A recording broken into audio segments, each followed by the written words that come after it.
Alright, back to the train. I'm using a new mic setup, so to speak, today. So hopefully it improves some audio issues that I get, some common and definitely legitimate complaints on. So, well, yeah, just let me know if it hopefully improved things. Definitely let me know if it deproved things. I've tried to test it out as much as I can, but like I said, it's tough to get it figured out sometimes. I think we're gonna go Railforged secondary today. Looks like we have not done it with Phoenix, so let's just go ahead and do that. Aquaths, nice. That can definitely be good here.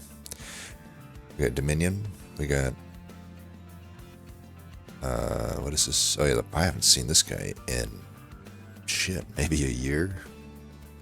Seriously, I swear I never see that guy. I almost forgot what he was. Empiric feed, haven't seen that guy in a while too. The starters are not the best, other than Forge Steward's decent, but is there such a thing as a non-decent Railforged banner unit? Not really. But it's definitely good. Has some synergy with this Spike Driver Spider. I just don't think these spiders are very good. Especially like at least with the Spike Driver colony, you get like a somewhat of an innate buff on them. I don't know, the burst, it's like, I feel like if they had Burnout 1 built in, they'd be much better, you know what I mean? Otherwise, you just put them down, they do a thing, and then they're just there as a single striking minimal stat unit. Then Flicker is just kind of in a weird spot. If you weren't aware, Flicker, it used to damage your own units as well, which provided various synergies that used to be present in Pyreborn that I wish they kept. You know, it was obviously hard for new players to figure out how to play Pyreborn, so I get why they changed a lot of things, but the old version of Hothead was interesting too. You know, Hothead used to still technically be, I would argue, as strong if you're playing it correctly, but it was much harder to use. Basically, it would put Pyre Gel on itself, and then the ability, and it, on resolve, it would keep doing it. And then its ability could basically, the AoE damage was according to how much Pyre Gel you had on yourself. But that probably doesn't make much sense without the old complete state of Pyreborn, which honestly, I don't even remember the whole state, but let's just say there was a lot of self-damage and etc. stuff, and you see some of the remnants of that with stuff like Taskmaster's Lash. But yeah, long story short, Flicker's just kind of a weird card now.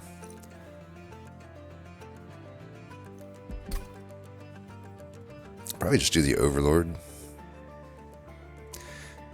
You know, we can justify hunting equipment more since we're Railforged, and if we can get a Mine Horde, or if we can get a Tome of Contracts, or if we can get some eggs and get a Taskmaster's Lash, even then, these are ways to make this good. The Pyromaniac, on the other hand, I just don't think it's a very good path. This is another one that used to be really good. It used to give a lot of Fire Gel, and honestly, I feel like that's how it still should be. It's just really shitty now. They nerfed it because other stuff used to be strong. Like Magma Miner used to give I think at one point it initially did like 4 Pyre Gel per incant. It was kind of insane. And it was a 1 cost. Or not the Magma Miner, but the Magma Cultist. And yeah, also there used to be, you know, a lot of shenanigans with the Cursed Staff. So it's like, this dude got nerfed, and he probably should have got unnerfed when everything else got nerfed, you know? But Pyromaniac, yeah, I don't think Pyromaniac's very good at all. Overlord's technically not very good unless you get cooldown reduction either, but at least it does a little bit more, even if it doesn't get that. And honestly, the odds are in your favor that you get cooldown reduction, but it's not guaranteed. Sketches is probably immediately positive, but in the long term, not necessarily positive. And neither of these are really doing that much for me. But because Railforged, probably of any clan in the game, doesn't require unit upgrades, if we think we can just ignore steals, that could be a thing. Honestly, we can go either side with banners. These two clans probably have the best spread of banner units, at least at the uncommon tier. So, I mean, there's just no bad uncommons, really. Outside of the first ring. Pyreborn has some bad ring one. After you can get stuff going, it's fine.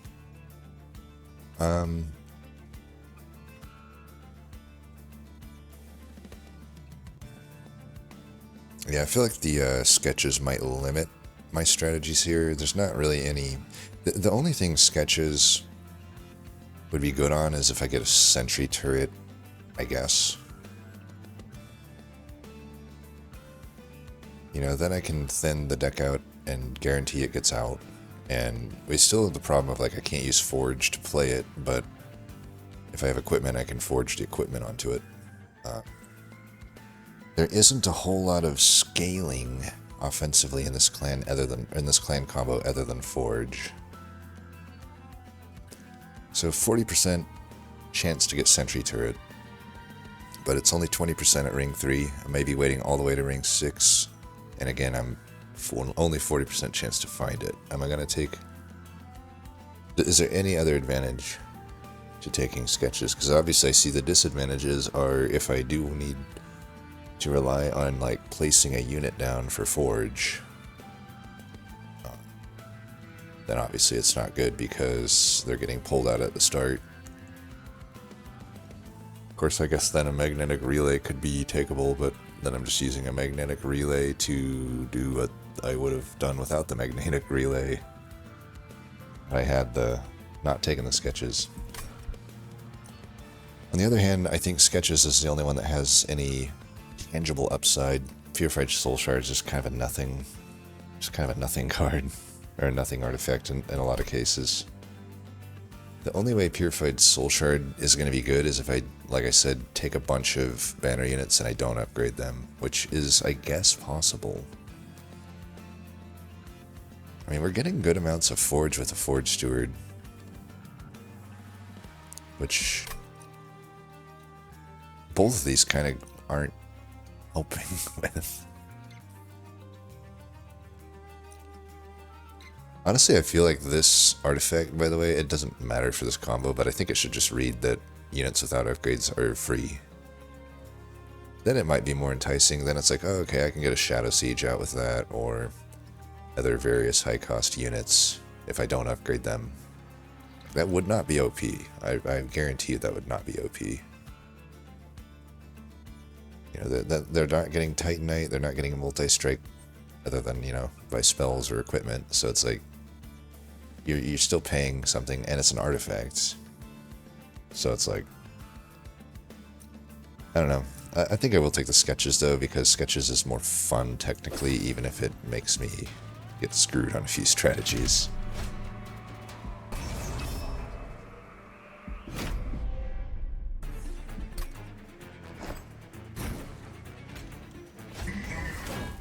Put him...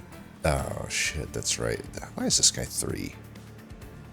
I take it back, Forge Steward, you suck. Put you up here, I guess.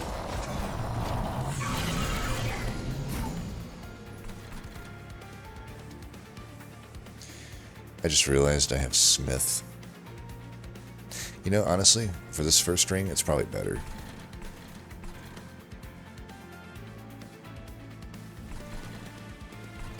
So I guess the only thing I can play is the other Spike Driver. That's the only thing the actual Forge stat is going to do for this fight.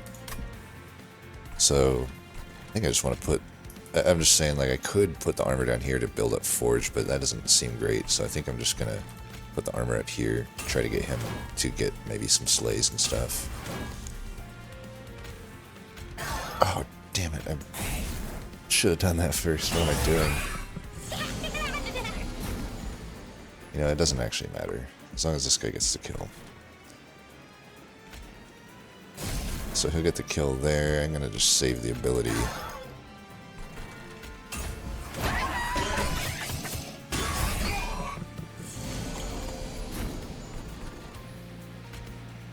Alright, he'll get the kill.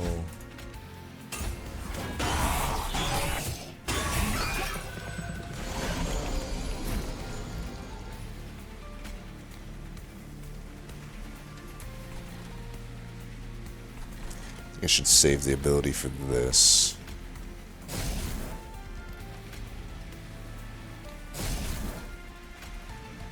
If I do this, I mean, I'm not getting the kill up here anyway, so this is probably fine. It's my only chance to make use of these forge points. Although this, yes, it may steal this kill from this guy. Honestly, I might just do this then. Might as well get the slay.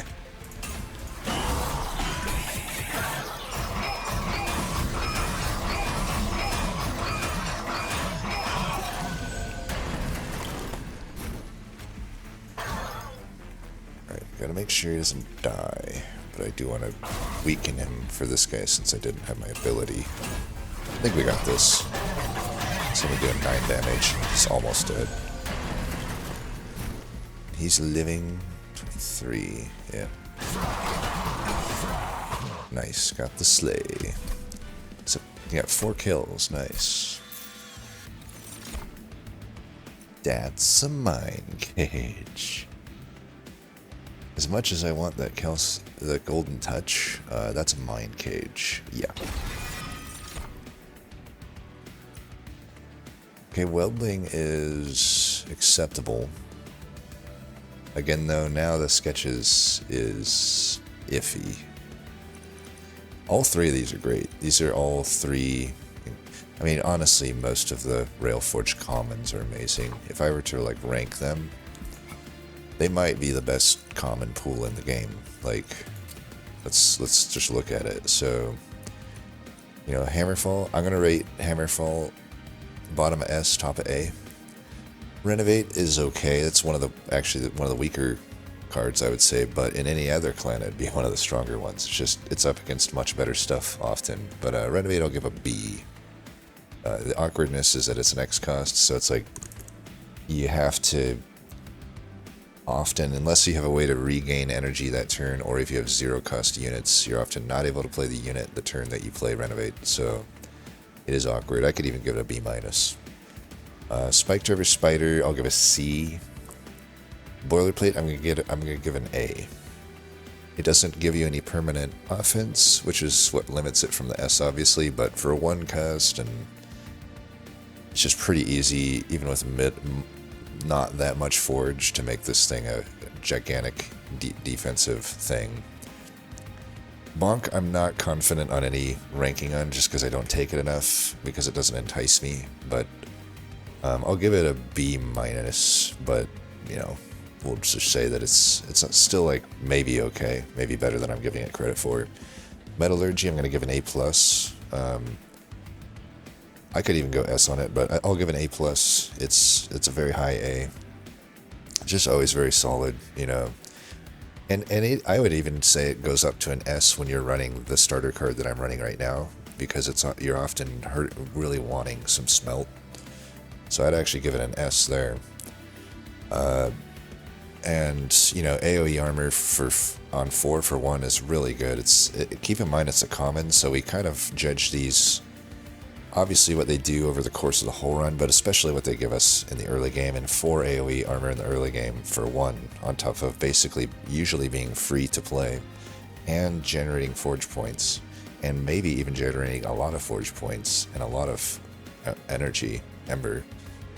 Gosh, it's going to be really hard for me to keep my terms straight playing Slay the Spire and Monster Train too. Because it's like they just have to change every little term. Oh, it's not energy, it's ember. It's not a relic, it's an artifact. so on and so forth. But you know what I mean. If you know both games, hopefully you'll understand what I'm saying when I use some of these terms interchangeably. Anyway, Metallurgy, very good, very versatile. And then Steel Polyclaw, I'm going to give an S to. I mean, it's just... can you believe on beta this cost 1? It still did the same stuff. I mean, you could make this 3 and I'd still give it an S. It's just so versatile. I mean, beyond, you know, being able to overstack your floor, you can just, once you've done that, or if you have, you know, if you start with 2 of them or something, you can just pull enemy units to whatever floor you want with it, or, you know, the floor that you put it on, and, but from whatever other floor, I should say. So it's really versatile. If they ever do end up doing like another balance patch, I would be surprised if this one survived it. Then welding, I'm going to give honestly, it's got to be between an A+ and an S. I guess the only thing going against it is that it does cost 2, and it's obviously not a banner unit, but that's not a bad thing necessarily. You know, the catch-22 here is obviously you get more value out of it if you don't bottom deck it.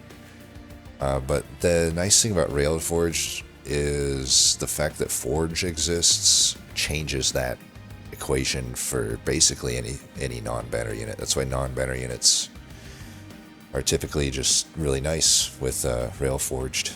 They're still not something I want to rely on for my entire strategy, but you know, with welding, it's like, okay, so if I miss out on some armor on Resolve by bottom decking it, the flip side of that is I've built up more Forge, typically, to be able to just slap him down with much more stats, and he'll still give really good armor past that point. Also, you know, since he got Forged, he's gonna be a backline killer. It's just, it just does everything you kind of want, right? It's like, oh, I will put this down as a, you know, fragile damage unit. It's not even fragile if you forge it, right? And then it just keeps giving tons of defense to your tank. So, yeah, I mean, that's like, what, 1, 2, 3, 4, I'll say 4 S tier cards. You could even argue 5 with Boilerplate. And then the rest are all passable. None of them are bad. The closest one to bad is Spike Driver Spider, I would say. But it's still not like so bad. And we have 3 S tiers to choose from here, so you can't really go wrong. But I think because I have the sketches, I probably do the Weldling.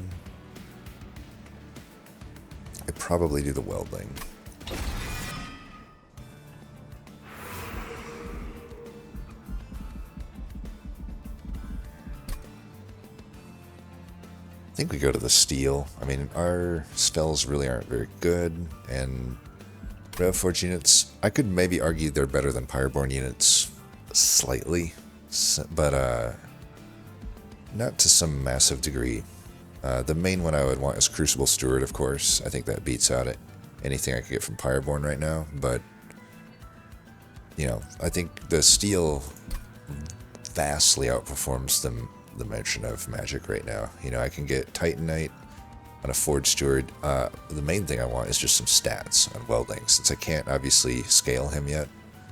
Unless I, you know, Sketches, well, it really depends on what Sketches does. I probably want to maybe remove these Stewards with haste, because they could actually screw up my deck quite a bit. I can always kill them with Firestarter, though, as long as it's not the Shield Steward. So if I get rid of at least 1 Shield Steward, that would probably be a good idea.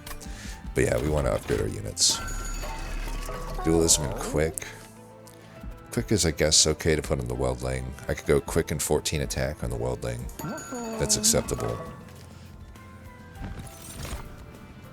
Okay, we could go Dualism, Miser. Greed Dragon is normally so good, but we have no eggs currently. Likely we do end up getting offered more egg stuff. But I don't want to speculate on something when I can just take something that's actually, you know, fine, which is Miser. I think we definitely want to get rid of Shield Steward, though, because our equation of sketches is getting even more... Wait for it. Sketchy. Yes, sorry, I did have to go there, I apologize. I think I want to put health on Miser.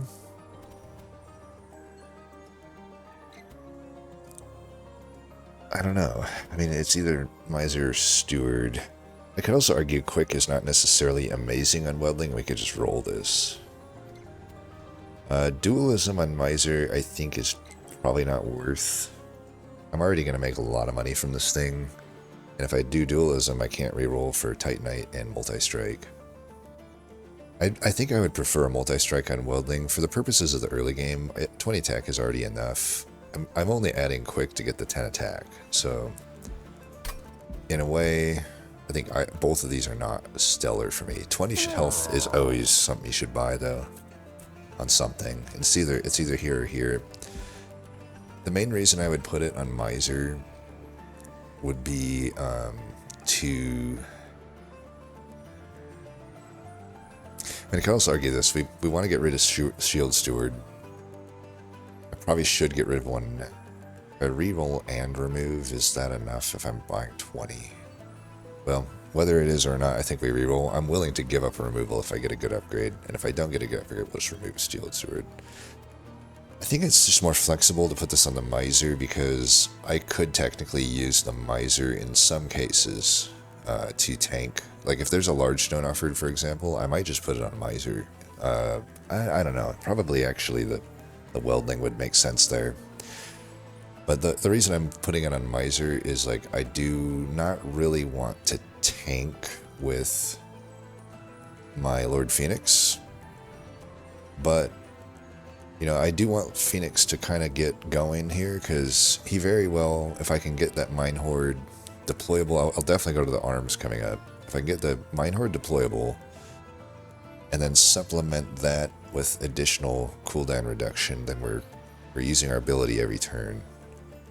Even if I'm using it every other turn, that's obviously pretty good stacking, and as we get the next rank of Lord Phoenix, then we can really start scaling him. He is going to be a main part of the game plan. And since I am going arms always pairs with Pyre health, which means we're not getting a banner unit. I may or may not be able to find a better tank that can pair on the floor with Phoenix.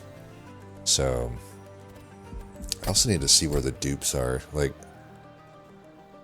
there is some awkwardness with the sketches and the Welding. I think if I'm not mistaken,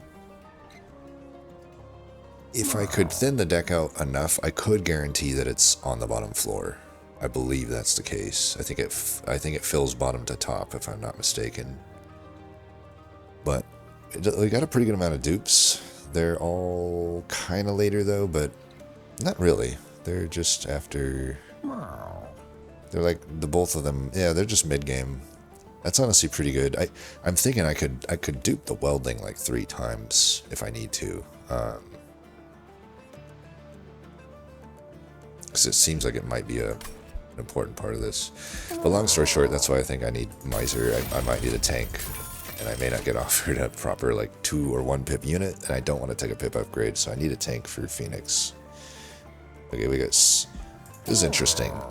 This is not something I really factored into that, which is if Smidgestone is the best thing, we could just put that on the Steward, and then we have a proper tank there. But again, I don't know how important that is. I honestly think I'm going to put this here. You know, it makes the most sense, I think, because then 35, I mean, that's really good, even if I never get a good way to scale this thing. Definitely just doing that. And it comes out with sketches, so it's not like the extra pip hurts me, really. $15 for Burst 2 does not entice me. They probably have the worst, like, small upgrade of the clans, but that's not too bad of a deal, considering everything else they have is good. I mean, their commons are good, their banner units are good, their heroes, I guess, are good. They each got 1 really good path and 2 kind of questionable paths, I would say. You know, is -1 hurting me too much? I gotta remember that I'm a Quoth, by the way. I didn't even use that last turn.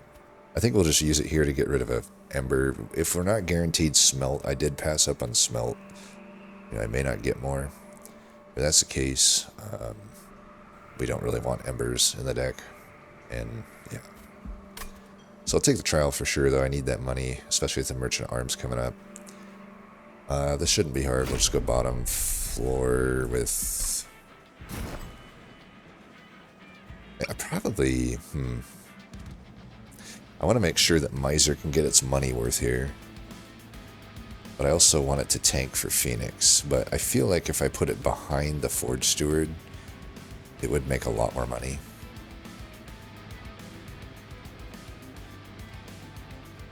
This thing has... Yeah, I'm going to do that. We'll just trust and hopefully that we can do something with Lord Phoenix up top. Maybe we're really lucky and the Weldling just goes up there anyway. Okay, this is not so bad. I can just shoot this Spike Driver Spider. Actually, no. Decked it and I didn't get... Damn it, I didn't get the fucking... Okay, I did say there was no downside with Large Stone. I guess that was, you know, so that was a lie. I mean, this very specific situation had to come up for it to be a downside, but I don't know how I would play into that. Because I could, you know, like I said, if I got any of my fire starters here, I could kill it. Or if I didn't top deck it, I'd have time to kill it with a fire starter. And it obviously had to not come out sketches, so there's a lot of moving parts that had to fuck me over there. I think we want to do this twice. Yeah, there's not much else to do here. I don't know that I really care about stacking Phoenix in these first couple rings. You're just not going to get that much. It's not going to be that relevant. I may actually just want to... I don't know. And then again, this is the only floor I'm going to comfortably be able to play Weldling on in the back. I eventually want to do that because this thing has a ton of my gold that I just spent. So I think we'll still build up Phoenix. You got a sleigh there. Okay, let's do this turn for this. We definitely want to do that. I'm definitely not going to put that down.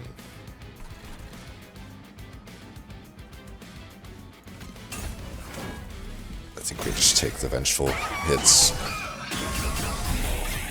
This is bad. But I can do this and then take them out. That's actually not so bad of a turn. Man. Quicksilver Cherubs plus Ember downgrade without a unit that really naturally can get to the back line is actually kind of brutal combo. You know?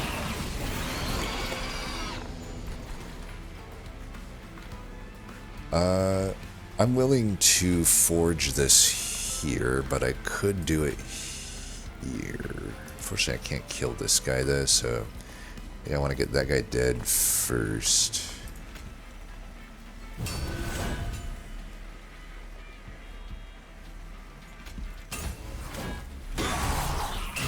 Forging there because I'm not guaranteed to get Bloodline.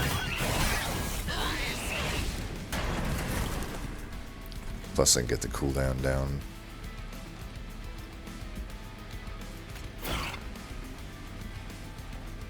I'm debating if I want to leave that guy for a sleigh or not. It's 58. I already pretty sure I kill this guy straight up as long as the backliner's dead. I can just do this. I do want that extra sleigh. Yeah.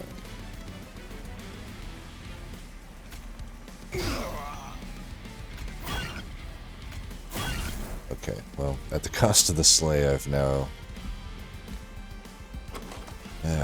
I mean, in my defense, this is bullshit. I could have also just got the Spear Steward. Let's do some quick math. I've got 56 health.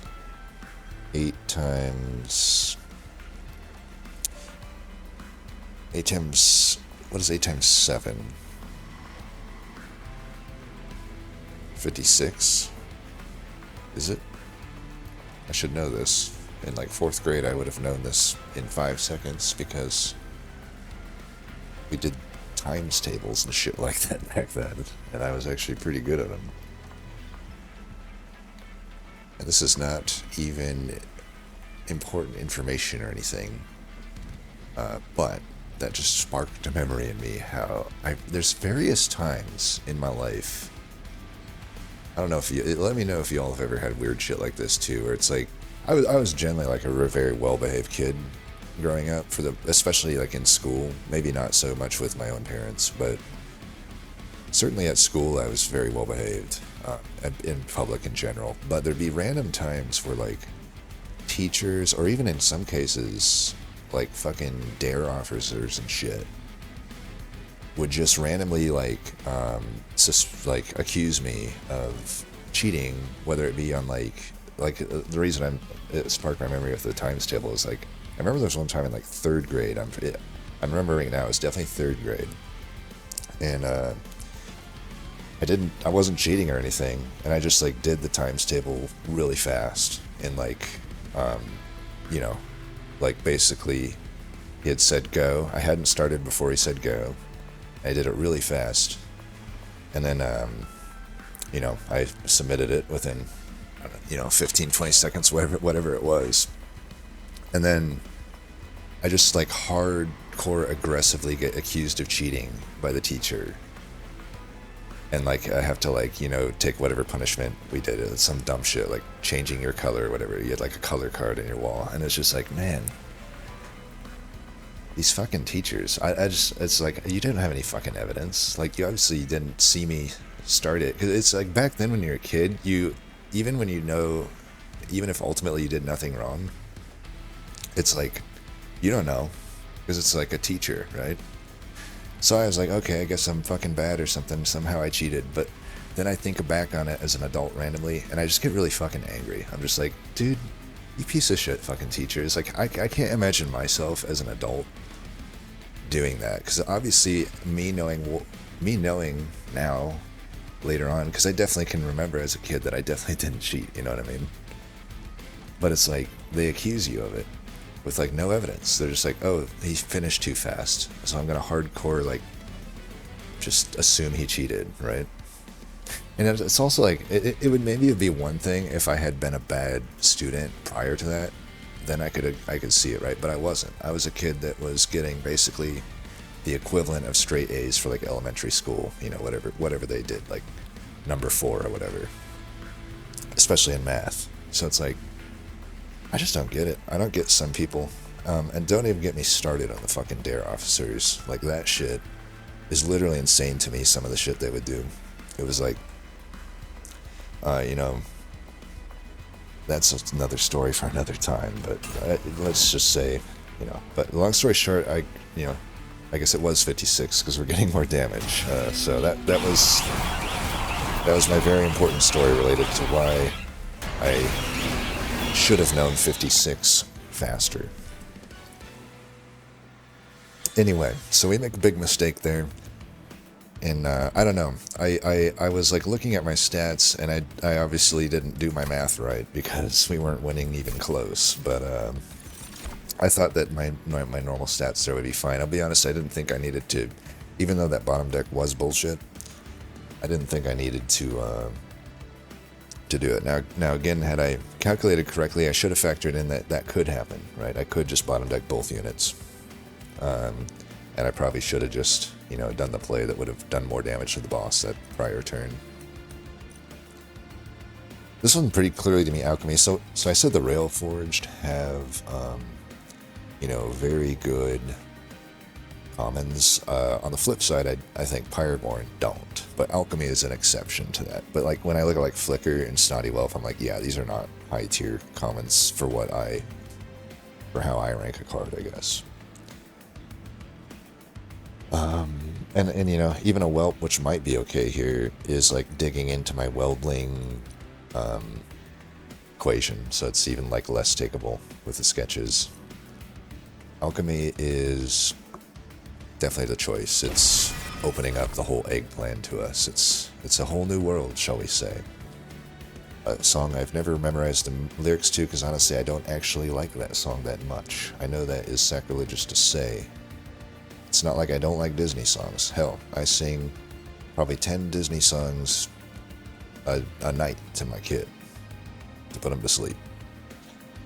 So it's not like I don't like Disney songs, but that one is not in my rotation. Let's just put it that way. I don't know what it is. I just don't think, like, it's not even remotely as good as Under the Sea, for example, right? I mean, am I talking crazy here? Like Under the Sea has so many things going on, but A Whole New World is just I don't know. It's just too campy, which I realize it's a Disney song for a Disney cartoon, but it's still just too campy. Okay, Polyclaw, I feel, just solved so many of our problems. I didn't even think about Polyclaw until just seeing it now. So yeah, now every problem has been solved. I believe when you say that about a card as you're about to pick it, that does qualify it as being S-tiered, and may even qualify it as being overpowered. But you know what? I also go right around to say this. I don't think that it needs to be nerfed. This is something I've also been thinking about lately. It's like, single-player roguelite, I don't think needs to be balanced, actually. And I think that's ultimately why I have the most fun with Monster Train 2. Now, if it's just way too consistently OP and it makes the game trivial or unfun, then sure, maybe it needs to change. But in general, something... This is, you know, I realize not everyone...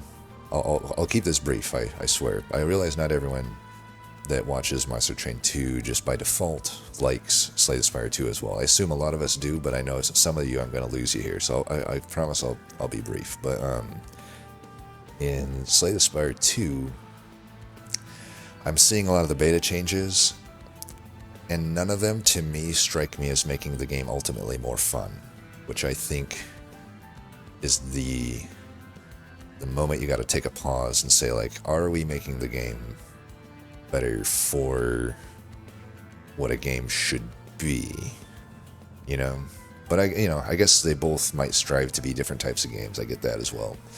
I don't know, but yeah, like I said, I'll keep it short so I won't go too into it, but I don't like a lot of the changes that are going to be happening in Slay the Spire 2.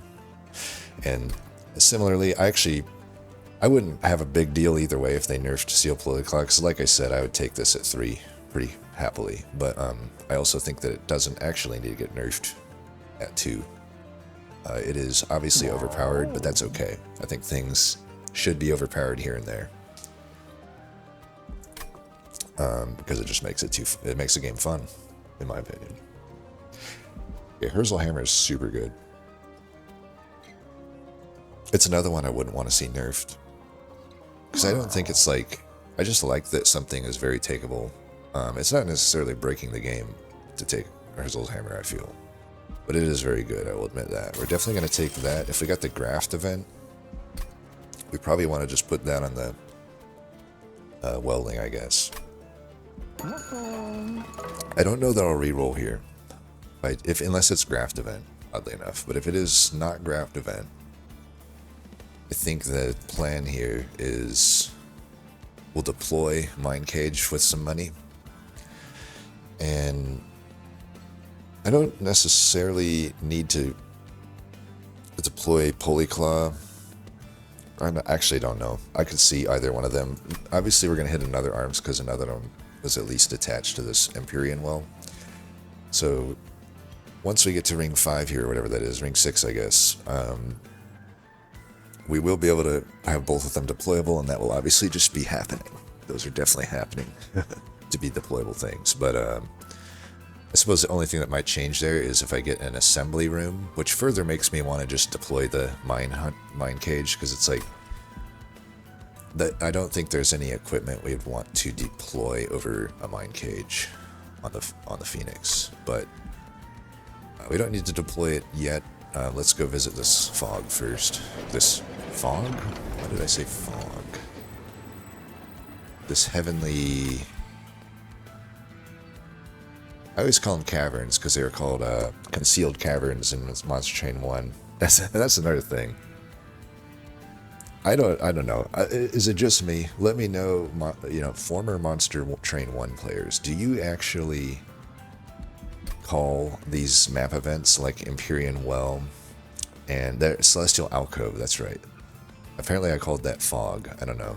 But yeah, Fog, aka Celestial Alcove. Do you call it that? I definitely don't. I'm like, that's a cavern. Empyrean Well. Do you call it an Empyrean Well? No, that's a hell vent. A Vortex is at least still the same, and a lot of these other things, right? So it's like, I don't know, it's so ingrained into me from literally years of playing Monster Train 1 that I don't think I'm going to be able to break those terms. These all suck. These, to me, it's like, these are all super bottom tier cards in my opinion, but I could maybe still argue that they're okay because I have a Cloths, you know? And it would probably just be the Spike of the Hellhorn that I would take, and it could go on anybody really, but the two best candidates would be the Weldling or the Phoenix. It's probably the Phoenix, at least. I think in the current fight, Ring 3, it will be the Weldling that it's best on. And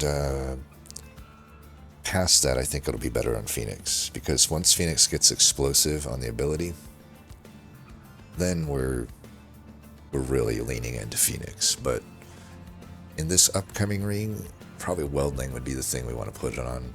The only exception would be if we haven't somehow got Weldling into play yet. Then I will obviously just put it on Phoenix, but I think we will take it. You know, Conduit, I don't really want to make some spam deck, because honestly that's going to steal kills from Phoenix. If we already got the Phoenix starting to roll here. It's not at full speed yet, but the ball is starting to tumble, and the snowball is about medium size right now. Or it will be medium size after this fight. I think because deployable costs 75 and purge costs 40, I'm not going to reroll here. I could technically put the Iron Tongue on Phoenix this fight, by the way, if I can afford it. I wouldn't do it at the cost of a purge and a deploy, but if I can afford both, hey, let's do some quick math. So 40 plus that is 115. Oh yeah, we can afford all that, so let's definitely do that. Yeah, so we'll deploy that. I will remove one of these. And then I will buy this. My thought is Miser should technically earn me a lot of gold back, so it's not like going down to 0 here is the end of the world. And then I can put Iron Tongue on Phoenix. So for this fight, we will go Phoenix with Miser. I guess I'm going to put Miser behind Phoenix, though, if I do this, because I do want Phoenix in front with the Iron Tongue. I could also argue that Miser in front with Iron Tongue is not the end of the world either. I mean, that does mean I'm getting more money, which might be worth more than one attack. Oh, what am I saying? I'm putting the mind... I am so dumb. You know, I feel like I like to think of myself as a smart guy. But I've, like, already forgot that I had fucking Mind Cage ready for this guy to go. I go, yeah, I'll put Iron Tongue on him to get a bunch of kills. I kind of think we got the plan, though. It's just Miser with Iron Tongue. That makes it easier, right? It's like, okay, I got them. Obviously, the Mind Cage is going on Phoenix. But I can still put the Iron Tongue on Miser. It gives 10 extra health for the tankiness, and it gets more money to some degree.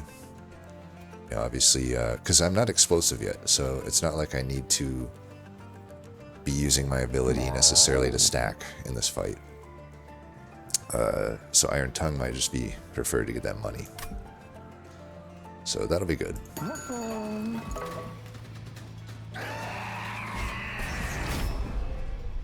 We want to go bottom floor in this fight anyway, because it's Pyre Hunter.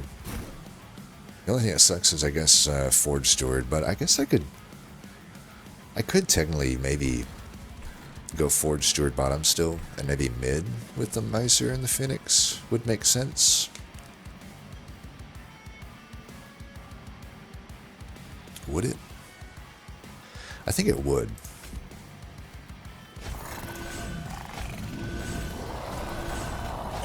It's perfect, because then this guy up here can just bait the first attack out. That's fine. Alright, Weldling, out of the 3 floors, it's the floor I least wanted him, but the fact that he got pulled out is more important, I think. I'm glad that he got pulled out versus not getting pulled out, because now at least, even if it's a train steward, they're going to be getting armor, and eventually, when I get the, the room where I can pull dudes in, I can pull that welding to this floor. Alchemy is definitely getting played. This thing, we could probably just kill. I probably want to be playing this thing on cooldown. I mean, there's some downside, though, because I could use it here to at least kill that. This will definitely do it. By the way, if I had self-damage there, it would have had good synergy. I kind of wish that they bring Flicker back to the old state. Even with the current way that Pyroborn is, I think it would be preferable. Because, there's just the simple fact that Taskmaster's Lash exists, to me, is enough to make that improve the card. The only thing it makes it worse with is when you add spell damage to it, I guess. But I just don't think this clan needs that AoE problem solved that much, because they have so many other options to it. Like, I feel like it being geared toward just an enemy AoE card is less interesting to me than a thing that has more of a self-damage theme to it. Anyway, let's get through this turn. I guess I'm really philosophical tonight. Alright, I guess that's the only way to keep you alive, huh?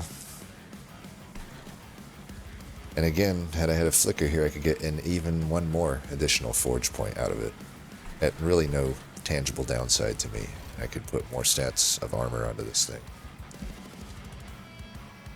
All that being said,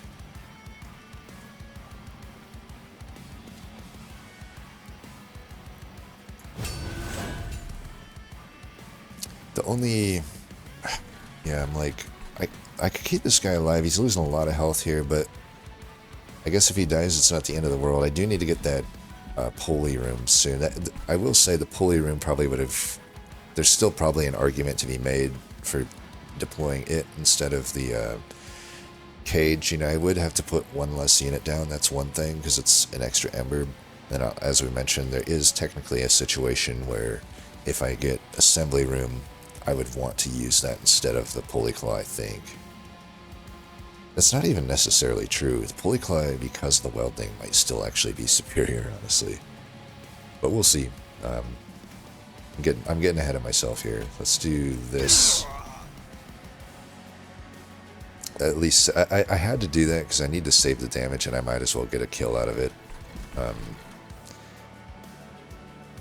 Then down here, we can go... I'm going to save this, I think. It feels like I need to save it.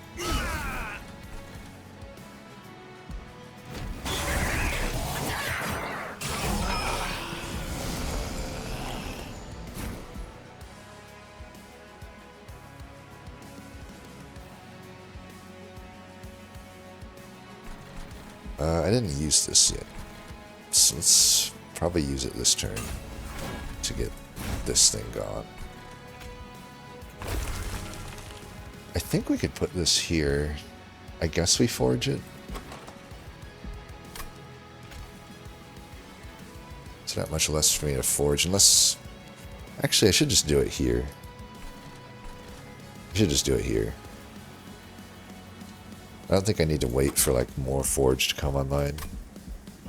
I forge pretty slowly, I guess. Although I am going to get a pretty good amount of forge right now. I don't necessarily need to play it now. Did use my cloths.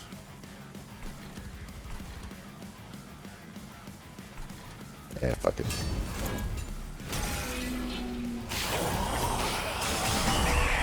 I don't want to have to draw all the way back to it.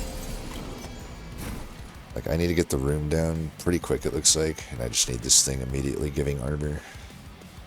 So this guy's probably dead. Let's do the math, I guess. 14. No, we could keep him alive, right? Even just one of them will keep him alive. Probably want to do it twice, though.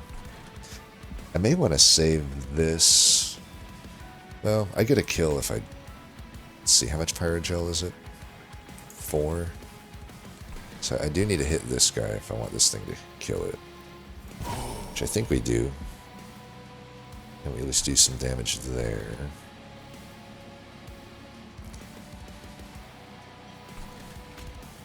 I could kill... Since I don't have my ability next turn, I could just kill this guy. Which might allow this guy to survive. I don't know. So yeah, I think I'll do this.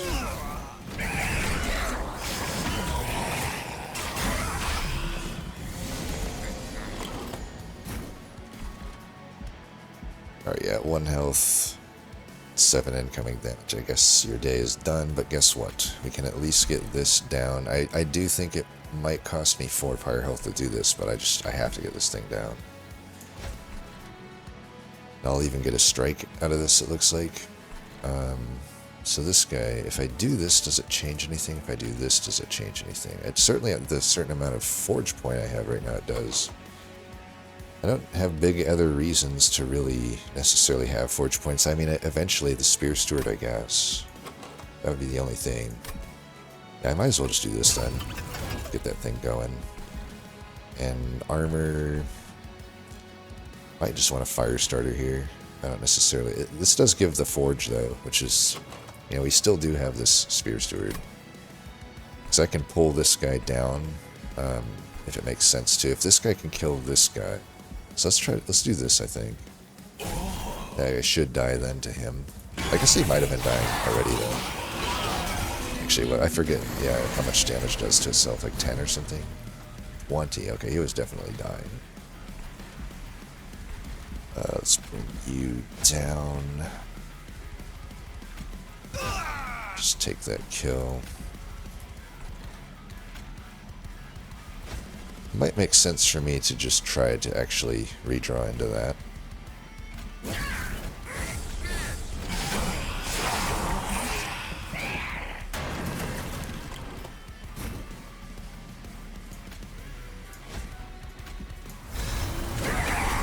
Right, well, we didn't earn that much gold because we already stole several kills from Miser, and then Miser actually just couldn't survive that much. I mean, I kind of forgot, honestly, like I said, it's been forever since I faced this version of Archeon, but I kind of forgot that he actually does kind of a pretty big amount of damage with his multi-strike. For some reason I was like, the other variants of Archeon, certainly the pushback one doesn't do much damage.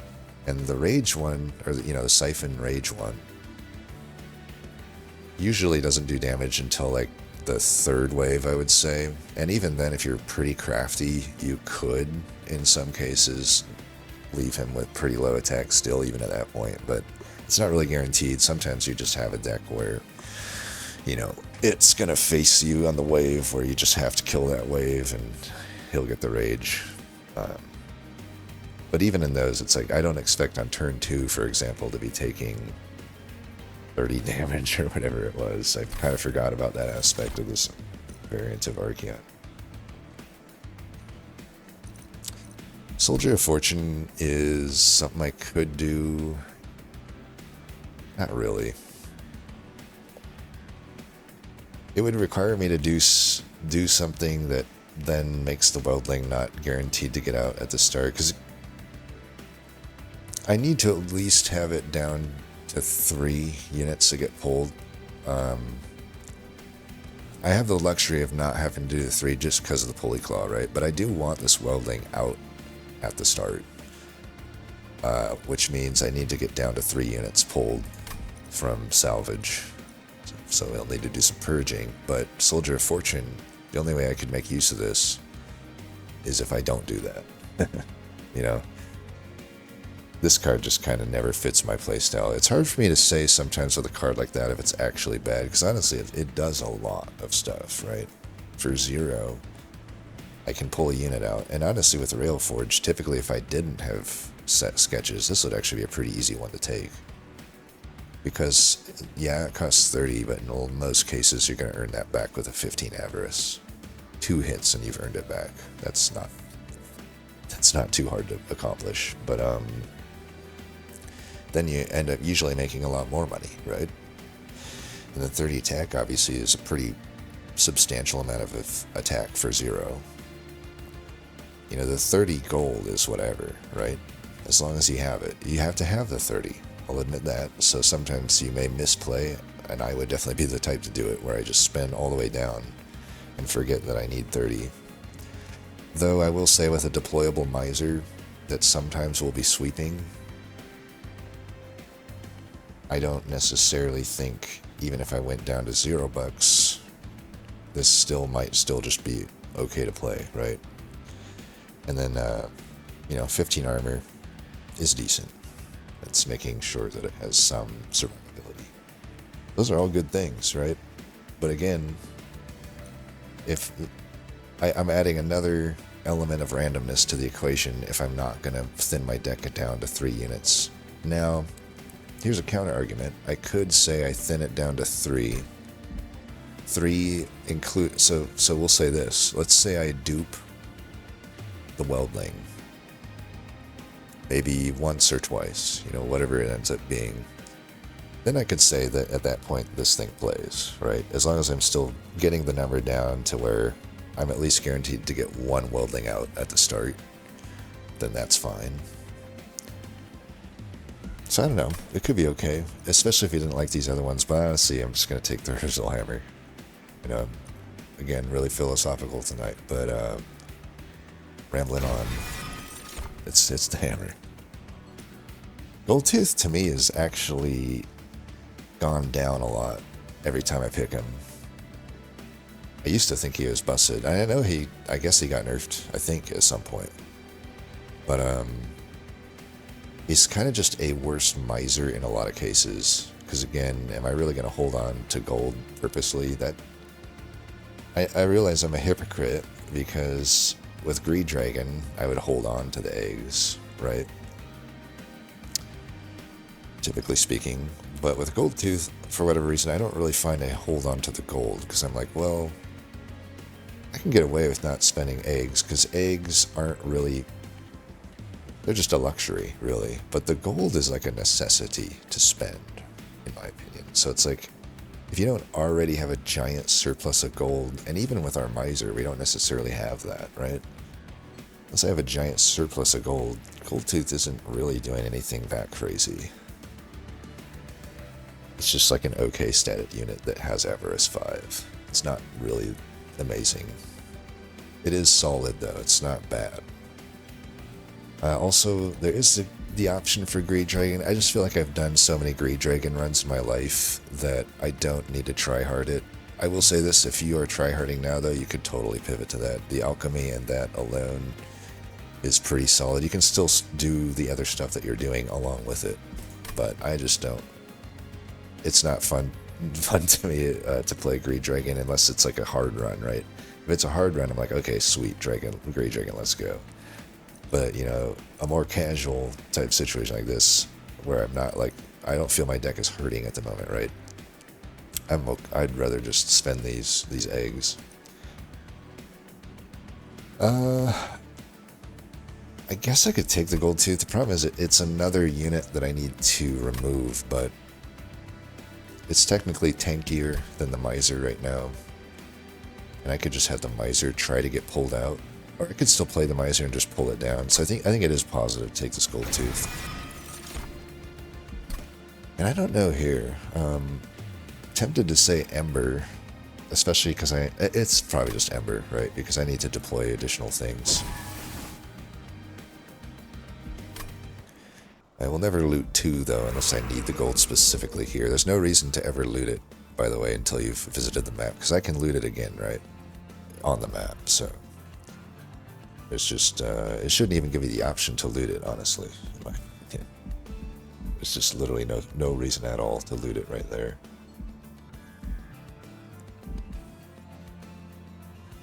I mean, that would be a neat change, right? Like, do we really need to click loot or save when we're only on 2? I don't think so. that just forces the player to play correctly. I'm okay with a change like that. Protect the player from their own stupidity, I'm a-okay with that. I don't think it removes necessarily that much of a skill cap. If I go left, it's a little awkward. Usually I find that the gold pairs with the trinkets on the 4th ring, but this time it doesn't. Usually the health seems to pair with the other merchant. Maybe it is 50-50, but it certainly, I don't know, certainly seems not that way to me. It seems like almost like 80-20 or something. But for the record, the money is not paired with trinkets here, so I will only be able to buy 1 trinket.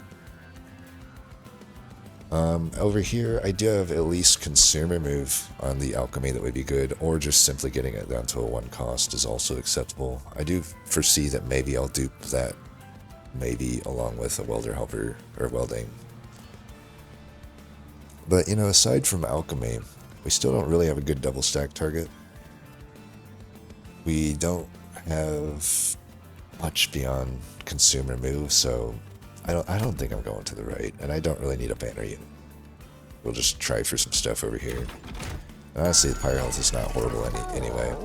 Oh, and these are great. Look at these. Honestly, I could take any of them.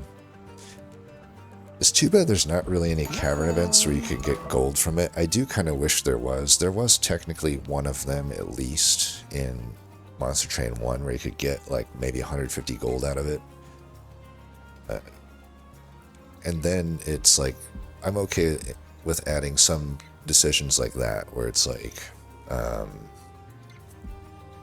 know, for instance, instead of just, right now, there's not really a gigantic reason for me not to just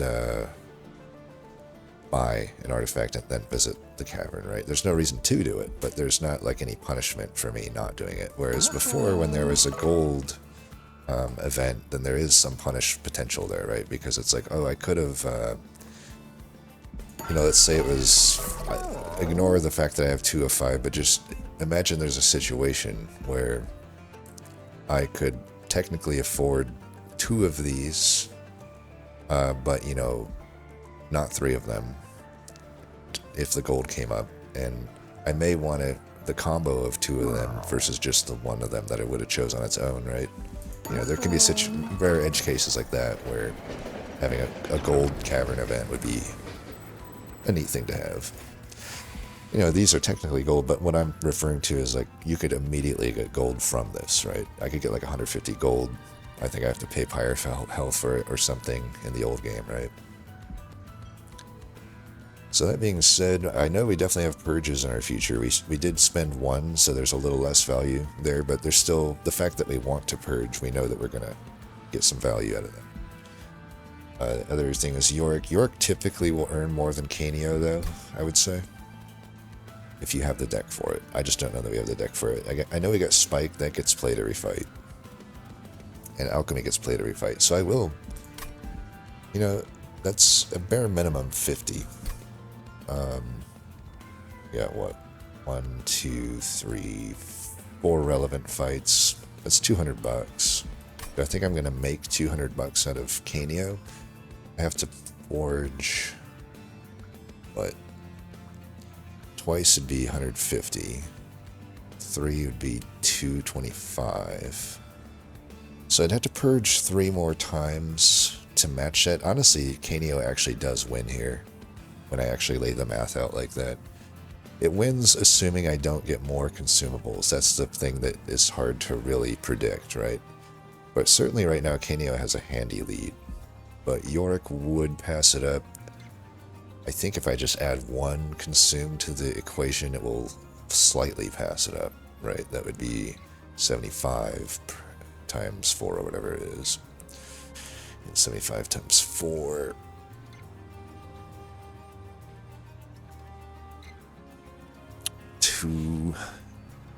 It's closer to 300, right? So, and then this, I'm telling you, we are not on good terms with whatever this is. Gross Mitchell, Michael, I don't know. And I don't want to know. It doesn't deserve me to know how to pronounce its name because it sucks so much.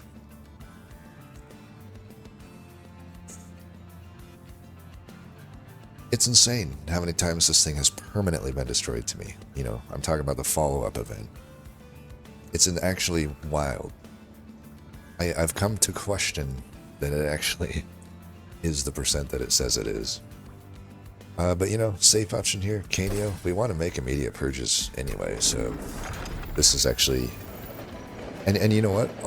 I'll walk it back. I'll admit I was wrong. Technically speaking, I guess that cavern event matches exactly what I was just talking about. Because technically now, there could be a situation. It wouldn't have come up here because I have 205, but let's say I only had 185 or something and I bought Pyrestone Housing. Then I can't birch this card and I can't immediately earn this gold. So actually, there does exist it. So I'll say that it is cool. Maybe I wish there was just like one more like direct event gold though. But this I guess is direct gold that I can get from a cavern event that can be spent now. So I didn't factor that in, but sure, let's go. Let's fucking go. Get rid of, honestly, the spiders. I don't know. They do the least when they're getting pulled out of sketches is the thing. So just get rid of them. And so that one earned me gold, I think, right? No, 75. So that one earned me gold. Now it will start to cost me gold. So let's see if we can. We may just want to buy 2 of these. Like, if I can get Pyre Stone, then I really don't have to take that second Ember upgrade, which would be nice. I would love to take a draw upgrade comfortably at the next one. And that would do that. So right now, it would still be too much for us, though, unfortunately. It didn't push us over any special threshold, but that's fine. So now what we need to do is we need to keep purging until we can buy just the one that we want. So the one that we want between Pyrestone and Anvil, that's honestly a tougher thing to figure out. Honestly, I could take the housing as well, but you know, we are going to hit that other steel. I just don't know if it's like that beneficial. It could be. I mean, if I get a multi-strike or a large stone on this welder or this welding and we immediately dupe it, that's a pretty powerful turn. But it does nothing for me currently, which, you know, we can look at our deck and think, are we going to have trouble ring 4? It's not necessarily that amazing of a deck, depending on some things, right? I mean, Phoenix will get a lot better immediately, so that's good. But we did add a gold tooth, you know, that is what it is. I will say I'm going to spend all my money again, so like I said, this guy's just not actually getting much benefit out of other than being an Avarice 5 unit. I'm not actually getting the attack buff, but I'm definitely wanting to spend my gold here. But yeah, so we don't get any immediate benefit with housing, which... And I feel like Pyrestone, like I said, it lets me take a draw upgrade pretty comfortably. I think I like that. Again, though, Pyrestone doesn't necessarily do anything for me right now. But I think that's okay. It will do something for me once I hit this arms, at least. You know, it will do something for me there, so... It's actually the greedier pick in that context, though, right? Compared to Pyrestone Housing. You know, Pyrestone Housing... I mean, realistically, can I still just take a draw upgrade? Do we care that much? So, the things we care about. Mind Cage, that's 1. The Steel Polyclaw, that's 2.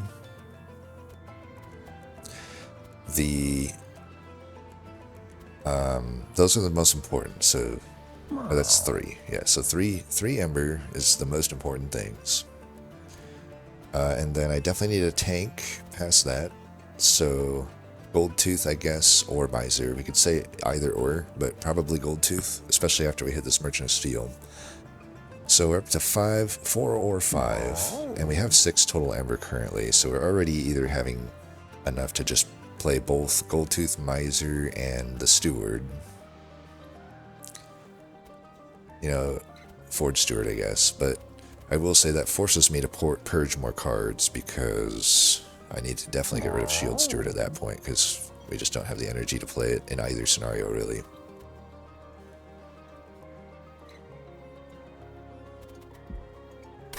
But then I get a benefit. It's like I feel good in this ring. I may not feel good in the next ring. And then it's nice to be able to do better steel stuff. And that would be possible with housing. But housing, let's also think about it in the context of what it really means. It's like, I'm not probably going to be able to put 3 upgrades on Gold Tooth immediately, right? So I'm not getting an extra upgrade there. I'm getting an extra upgrade on Welding, which is a unit that I do want to dupe. But if I don't get specifically Large Stone and specifically Multi-Strike, it's not necessarily even doing that much. It's just giving me an extra 14 attack in a lot of cases on that unit. Sure, maybe I get Titanite on a tank. That'd be really good, honestly. But it's not like, you know, the tanks I'm looking at don't need Firestone housing to use Titanite, right? So I'm thinking like, I don't know. But then I could go around and say that, well, I'm kind of covering the situation where, what if I don't find Titanite, but I do find Multi-Strike?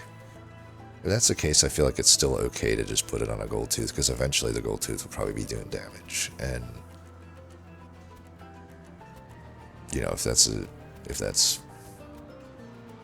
otherwise, if I don't have Titanite, what am I putting on Gold Tooth, right? Nothing much.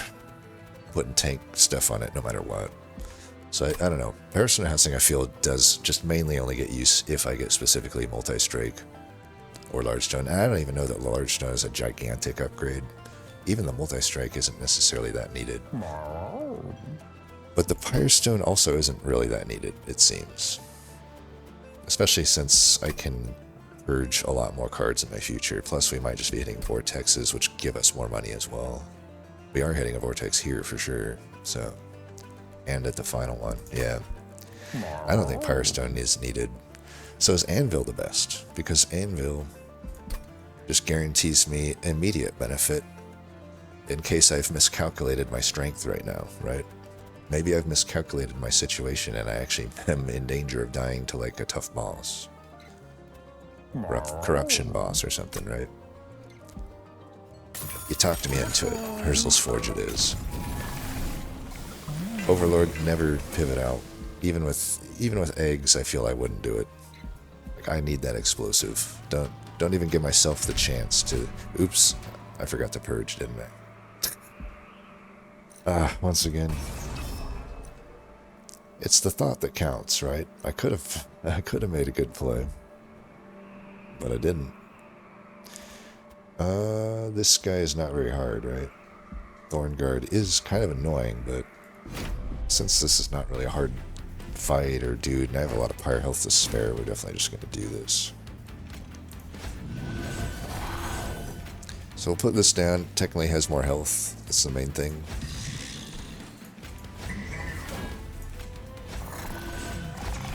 I'll try to, eventually move Miser down.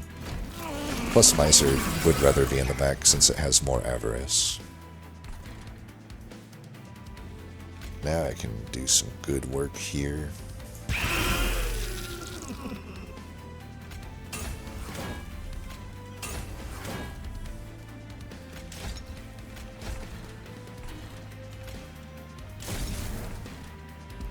Might as well let that one stay alive. I get more hits with the Miser, right?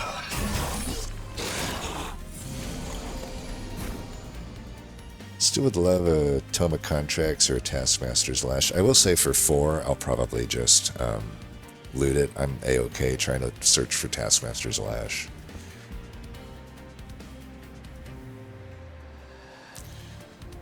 Well, we can do this right now. Just trying to think, am I scared that Goldtooth is dying here? Because I could also just put it on him.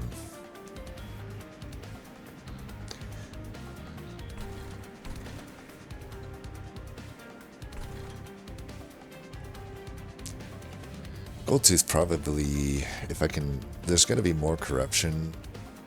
If I can somehow get him to tank another round of it. I am a little worried if I bottom deck the room that Phoenix might actually die. I mean, I guess if that happens, we should still be able to win mid-floor because the boss isn't that hard. But, either way, this is probably safer then, right? If I have to win it mid, just getting this in now. we gotta follow up this guy anyway. He's only gonna be at 100 health. Can I still keep this guy alive with... I probably want to preserve... Well, I can preserve the Hellhorn, Spike Hellhorn, or I can just use it now with the Aquaths.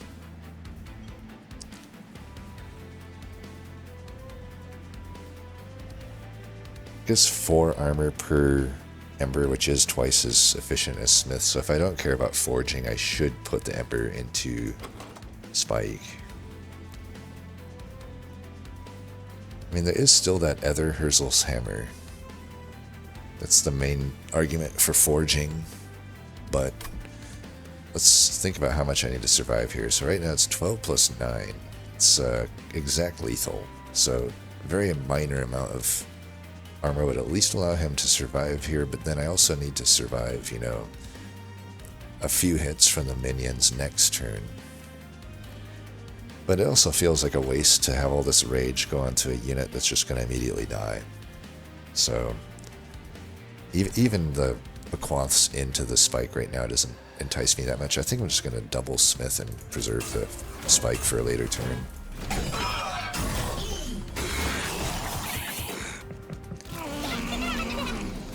Oh yeah, I forgot that I had this. So it's actually perfect. We didn't need him to have much more than 4 health anyway. And I could still give this here. I probably wouldn't want to forge it though, because I'm wasting the attack.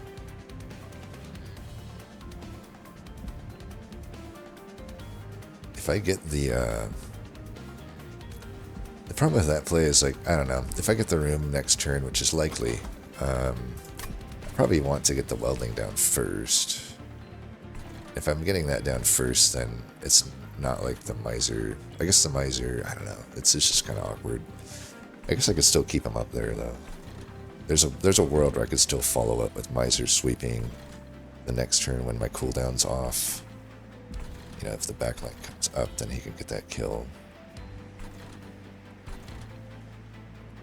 Doesn't mean I need to use my Aquaths this turn, because definitely I want to get the Alchemy in. I got double Calcified Ember, and I think I'm going to save, honestly, my Aquaths for that. I just don't need the Iron Tongue in, I think. Actually, I should play this, though. It would save me 6. Okay, you convinced me. Could also just do that. Clean it. There will be potentially, eventually, more dudes coming up. Honestly, this is not a horrible usage of this, because this might want to just go onto the Miser when I forge the other hammer onto it. I think that makes sense. I guess we'll forge here and hit this or something. Is it just me, or did that go from a 37 to a 34? Am I tripping?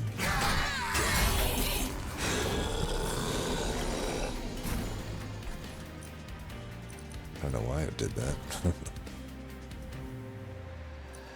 So I forgot to, I do have like hyper forging going on, so that should be good whenever we get that. Okay, we can get welding down now. I guess we won't be playing either of those because we had to use that to save our Pyre health. It is what it is, I guess. Alright, they're dead up there, so let's try to kill these. At least we can get one of them.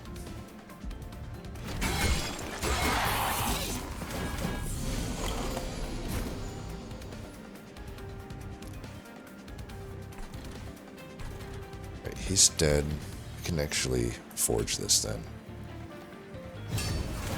So he can kill that guy this turn, or I could just bring him down this turn. This guy probably will be a threat though if I don't kill him immediately. Could have saved that for the boss. I don't know. I feel like this is better because I kind of want to keep the Miser here this turn.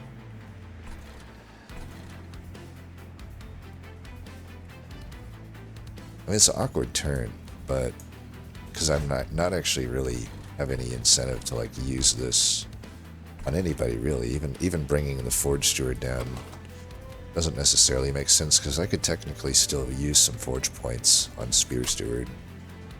which might be relevant. But we can just, well, this already dies to that. I guess we're just doing that, I don't know. So they're already dying. We'll definitely want to bring down you to get some extra gold. Then we'll just get rid of this. No sense to do much else.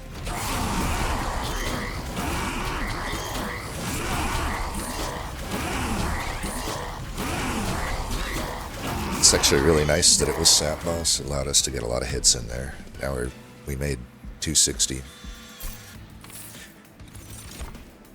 Granted, I held on to some gold there. Okay, make it rain. I don't know that it's normally pretty easy to take, but I will say it still might be useful if I don't have a way to further increase the cooldown of Lord Phoenix. You know, make it rain will be good. Armor Frost would be a really good upgrade. That'd be like the most ideal. That way I don't have to like rely on drawing it a turn that I need it. But it, you know, we got like usually 3. If I'm going bottom floor, it's probably best because then it lets me know when I need to follow up with Make It Rain. And, you know, with the whole sketches plan, we probably just want to go bottom floor. I will take it though. Full throttle. You can never go wrong with an old full throttle. We will loot it. Technically speaking, there's not necessarily any reason to ever loot here. Looting on the map would always be better, right? Even in this case, but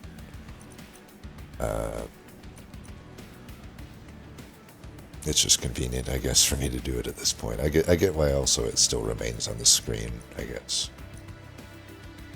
Ember Charge could sometimes be good. You know, I have a lot of high cost cards in this deck, so I've added a few, right? And there's X cost. I have to imagine that's probably better than Pyre Gel past my main floor is my bottom floor, so that Pyre Gel, I mean, it'll be useful. Definitely the Firecracker is the least useful, because we may never end up really upgrading the damage on these cards. I mean, eventually there is that one Merchant of Magic. No, there actually isn't. What am I saying? There's no Merchant of Magics that are enticing, so yeah, it's definitely the weakest. But Ember Charge is just the best, considering we're a bottom floor setup.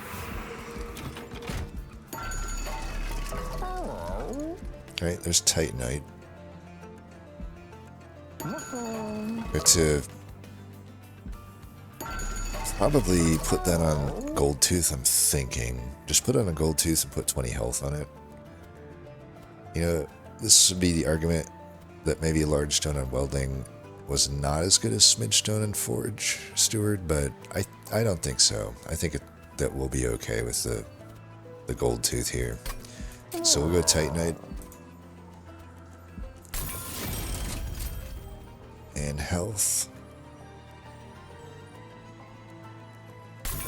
I could put Endless on it. It would be a soft answer to Dominion. You know, Dominion is somewhat of a question mark.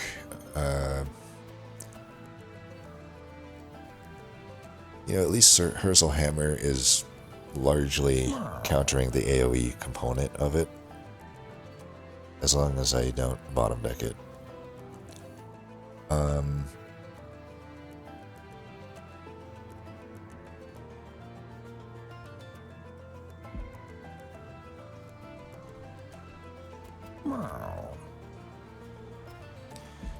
I don't know. It's probably... I don't know who I would put it on. It would be Forge Steward, I guess, but yeah, I don't know that it's that good.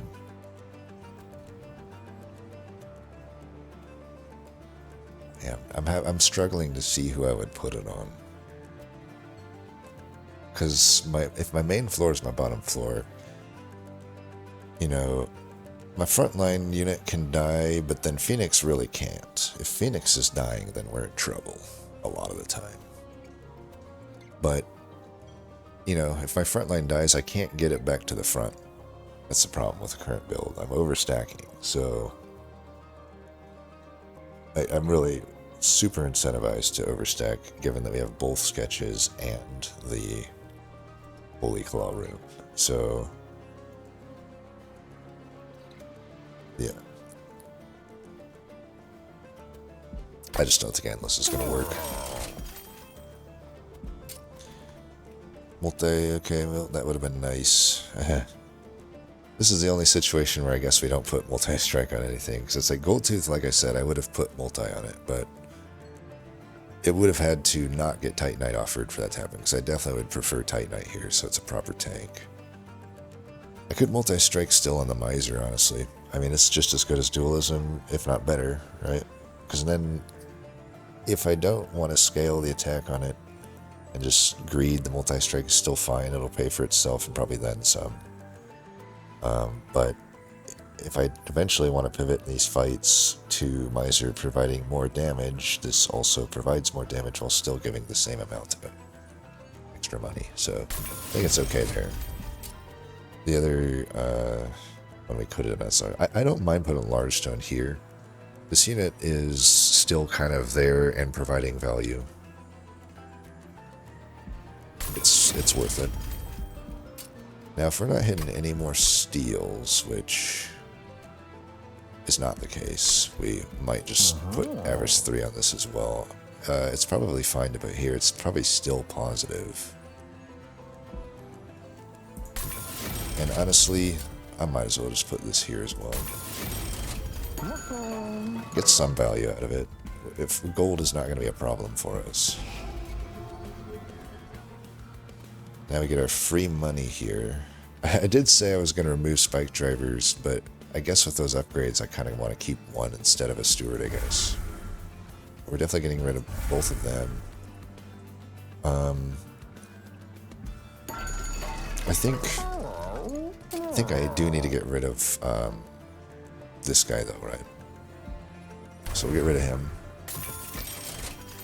Technically, right now I don't need to, but at the same time, you know, just get that out of the way if I'm going to get some purges right now. Now we don't have any high priority purges necessarily after this. Every card in the deck is good at this point, I think. Other than I could get rid of flickers. But we don't have any reason to spend this gold, I guess. Because we already have a shop coming up guaranteed on either side. And then as for the dupe,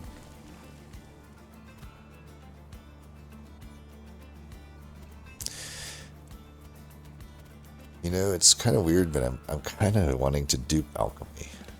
Is that greedy? Because then I can keep fishing. I have to wait. We haven't gotten offered any other eggs, and none of the Merchant of Magics look good. This is my only real way, unless I high roll at, like... I'd have to high roll at this arms, I guess, that we're going to be going to, and I have to high roll the Siphon, whatever it is, you know what I mean? Siphon Soul or whatever it is. I forget what the name of it is. The 3-cost card that earns eggs.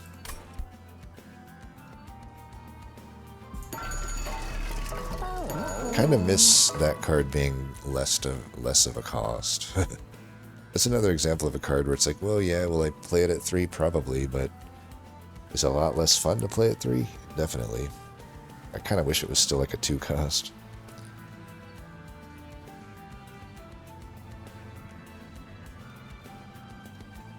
I mean, it was a 1-cost at one point. Honestly, I wish it was a 1-cost. But obviously it's OP at that point. But it's still not like always necessarily doing anything. I think it is. I don't know. Unless we think I can't get through this fight without duping a Wildling. But right now we already get 1 guaranteed out at the start. I suppose having a Welding is better though, technically speaking, if I think I'm going to have trouble this ring. If it's reanimate boss, am I going to have trouble? Not really, because I'm setting up bottom floor. That alone pretty much messes him up. As for the other boss is just not, like, even on my radar. He's the Titan Skin dude. He's just like nothing. By far, that boss is by far the one that needs to rework the most. That boss has nothing that is, like, interactable with. And by the way, I love Monster Train 2. I think it's one of the best sequels, maybe the best sequel I've ever played, honestly, in many, many years of gaming. But that being said, one thing I will criticize, I do kind of think like the first game bosses had a little bit of an edge, like in terms of like scariness and interactivity. Like Stealth Boss would be an example, right? It was a boss that you really had to plan for, and you could come up with creative ways to burn through that stealth, but it also it could be a very frustrating boss, right? Especially when you're first learning the game. So there's less of that, I feel. Reanimate boss kind of tries to do that, but I feel like it ends up being not nearly as scary. Very rarely is Reanimate boss a bad thing, and honestly, it's a good thing a lot of the time. I like Reanimate boss, but you know, I'm just saying, like the other boss here, the Titan Skin boss, could be a candidate for something more along the lines of a stealth boss or something, right? I mean, I wouldn't mind it if both bosses for the fifth ring had very specific things you needed to keep in mind when fighting them, right? The corruption boss is another good example. Like, I think the bosses I think that are really well designed in Monster Train 2 would be the corruption boss, the reanimate boss,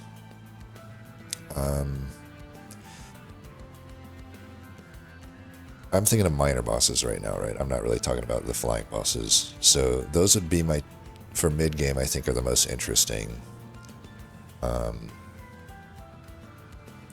The judge kind of is as well, but you know, with the judge, there's not much more beyond just play bottom floor or get punished, which I guess is something. It is at least something. There's nothing even to that degree with the Titan Skin boss, right? But I wouldn't say the judge is like among my favorite bosses. Then I think Athane in Ring 7, because again with Rax, it's like, well, it's just play bottom or get punished. There's not much beyond that. Like, you're not typically going to be able to burn. The only other thing is like maybe with like if you're specifically melting Remnant, you can have the debuff removal. If there was more debuff removal options in the game, then maybe it's a more interesting boss. But for the most part, it's just go bottom or just be able to outscale the unit. So Rax is just kind of middle of the road for me, but Athane is a much more interesting one. It's like, okay, there's a lot of stuff to keep in mind with that one. You can also still argue play bottom floor kind of nullifies a lot of that, but there still is the in-camp portion, at least with that. But I think definitely my two favorite bosses are the Reanimate boss, which I guess, again, I'm a little bit hypocritical because it's... in terms of beating the boss, the only thing is just play bottom floor or be able to hyperscale, right? But there is at least some extra stuff with Reanimate boss where it's like, okay, well, because it's a Reanimate debuff, there's some additional stuff I can do there, right? It's like, well, I can burn through a few stacks of Reanimate by making sure that I have like a decent mid floor or something, right? Or, you know, to get some extra hits in. So there's like some extra stuff you can do there. And then there's also the additional thing on top of that of like, well, if I do have perma-scaling, can I be greedy enough to just let this thing come up top without ever dying? That way I get the maximum amount of reanimate stacks. So that's why I really like that boss.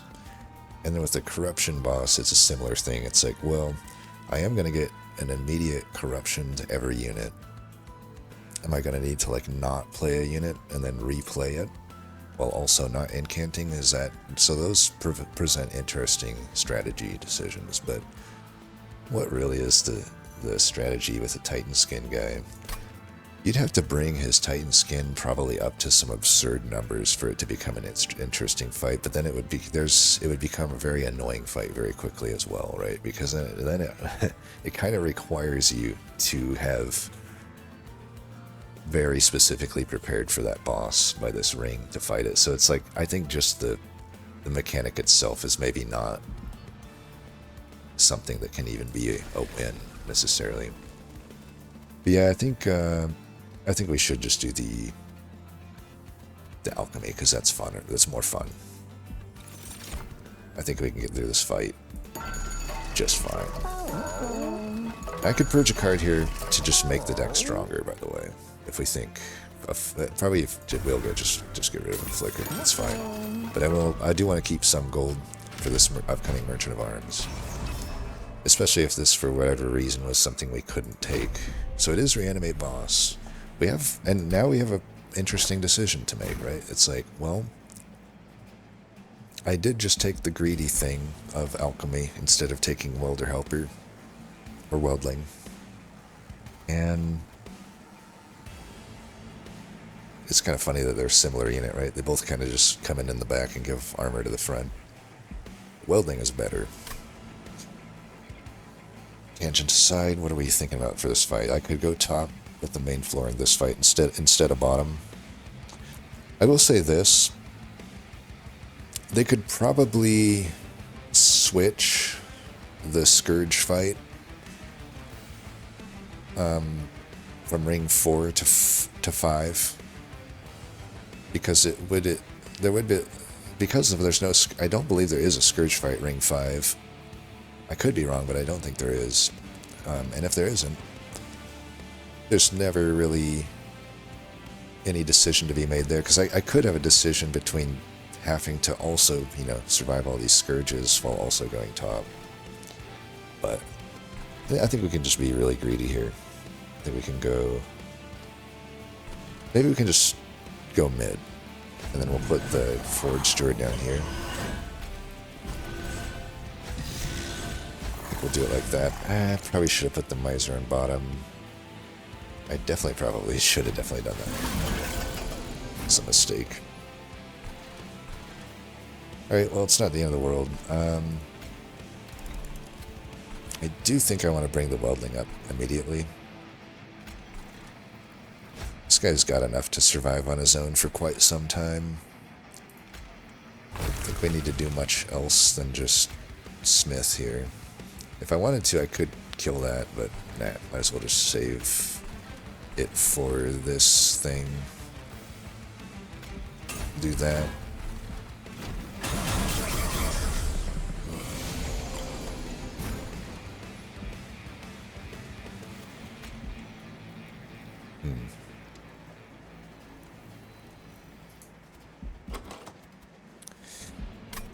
I want to save the cloths for if I happen to draw both alchemies in the same turn. As tempting as it is to do this. Thinking, do I lose enough damage to my floor that there's a certain threshold where this isn't even really positive? But I can just kill this thing outright, so it probably doesn't matter that much.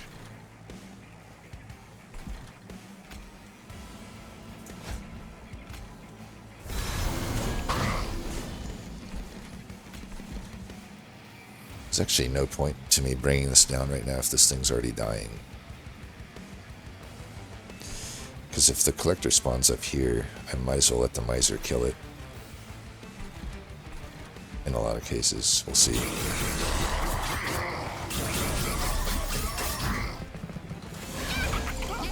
Right, he did not come in there, so that's fine, we just bring him down now. And then we do this for sure. And then I guess I have to make it rain here if I want to kill this. There's no other choice, so for sure we're just going to do that. There's no downside there, I think, other than maybe Miser doesn't get some gold. It's not too big of a deal.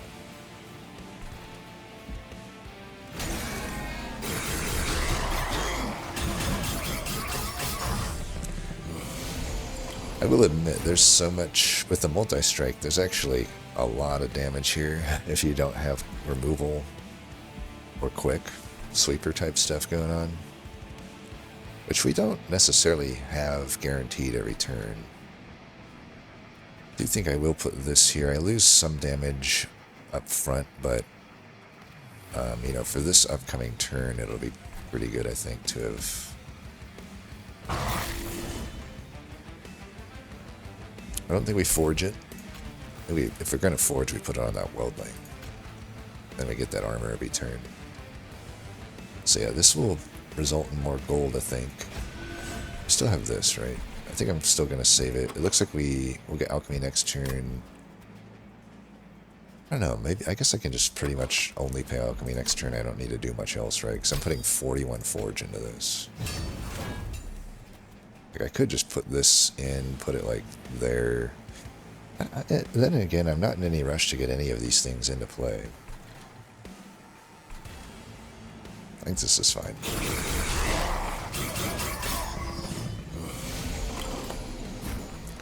So this for sure, if I don't want to earn gold here, and just instead not take all of this damage, it's a lot of damage, but you'll see it's like, even with all this damage, I'm still positive, so I might as well just let him hit them, right? There's no real reason not to just get this gold. So I'm just so hyper-scaled with this, this welding at this point.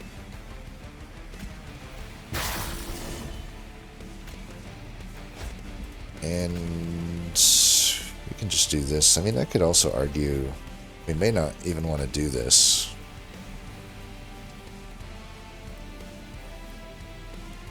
Might earn us more gold to not do that. Yeah, I think I won't. More slays, too. Or we'll get the same amount of slays. Okay, this is fine. We don't want to buff. Actually, we should actually sap us, right? If I'm only taking 47 here, we should try to sap ourselves.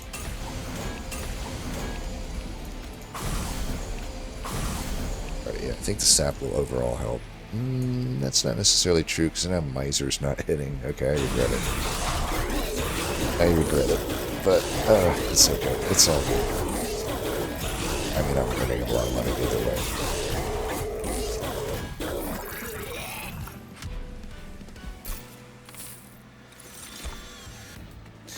Alright, Brain Spike is a way to get cooldown reduced. It's a one and done, and we're not really going to hit a magic, but I could still dupe it or something when you want to. It's definitely better than the other choices. Don't really see Geared Gauntlet doing anything here.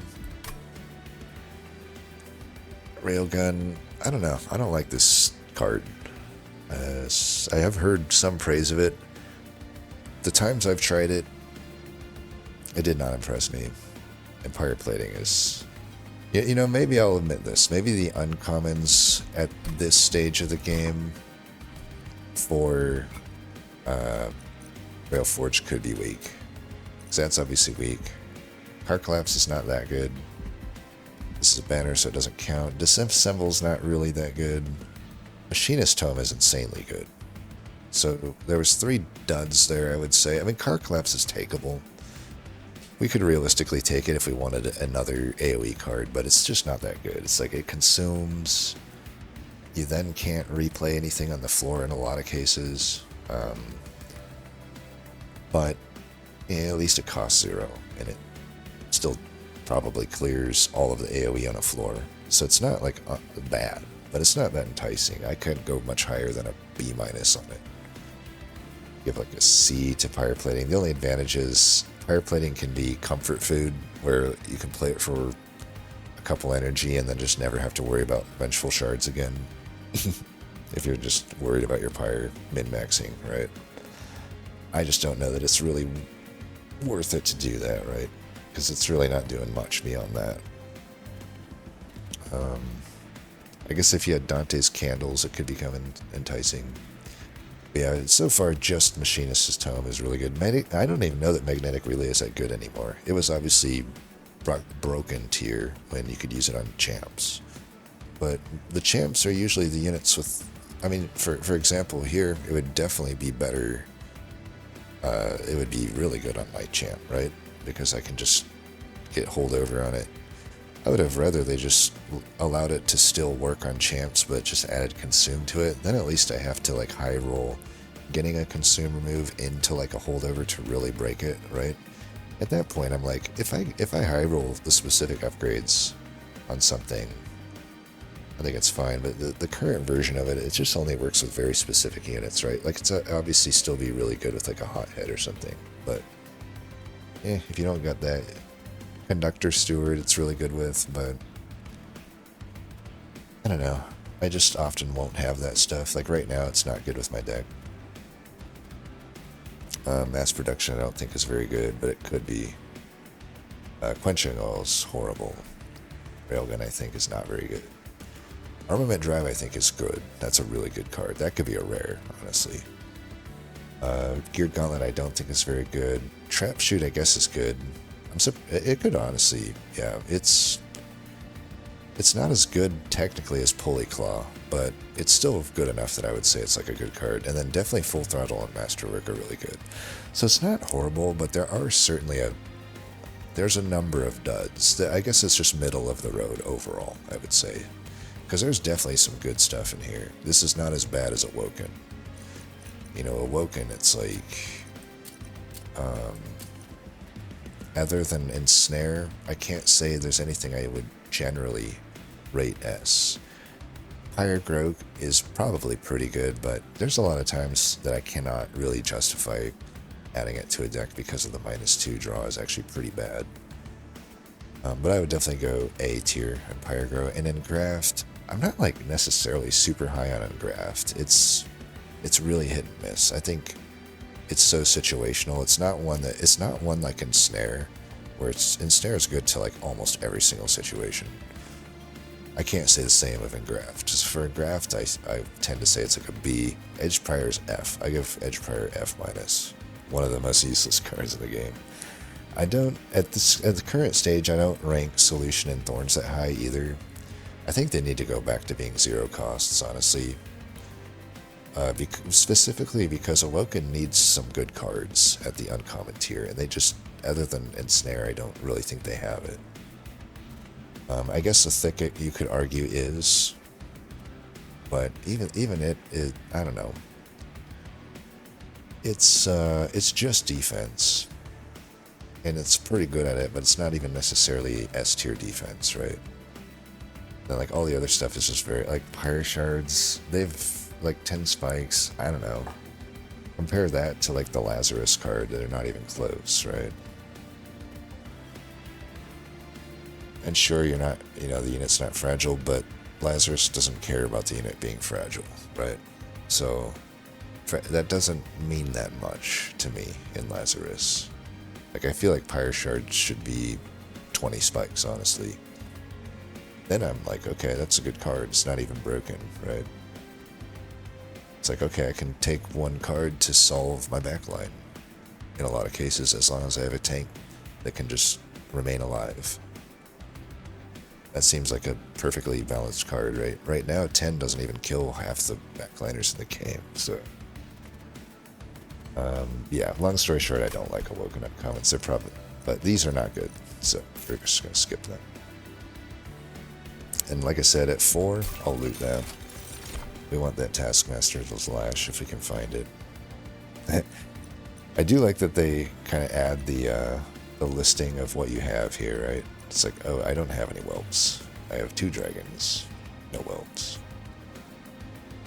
Probably just Sharpened Teeth. I almost don't want Insignia if I am eventually going to get Taskmaster's Lash.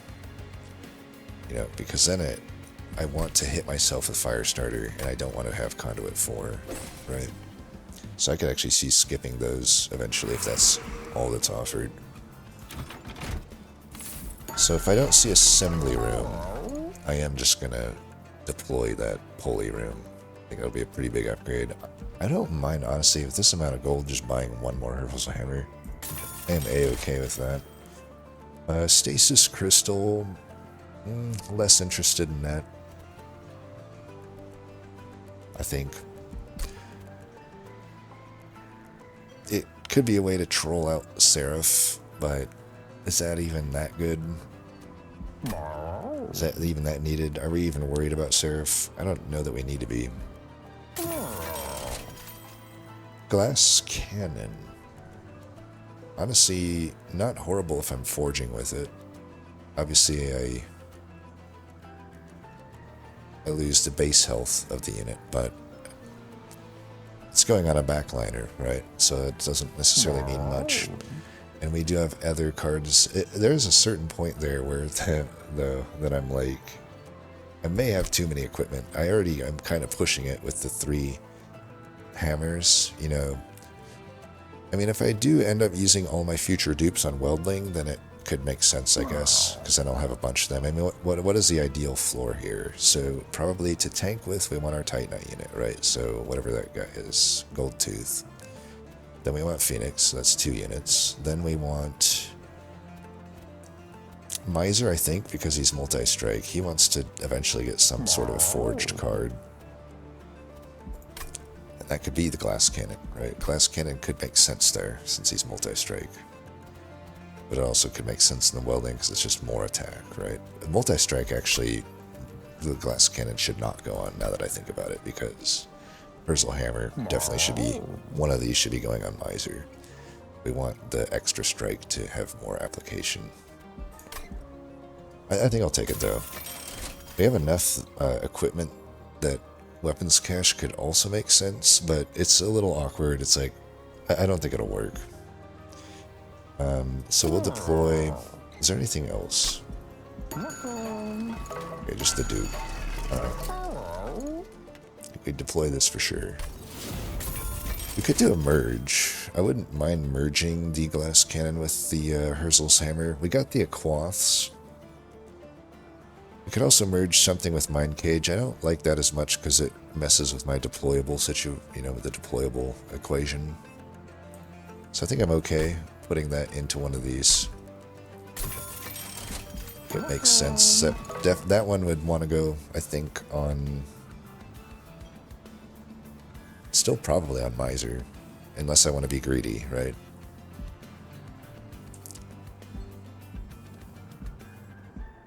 Probably goes on Welding, honestly, when I think about it. It's I think I can be greedy, so it should just go on Welding if I can help it. Do I dupe an Alchemy? I mean, if I dupe another Alchemy, I can, I mean, we're definitely running into some Ember issues at that point, but that does mean that I can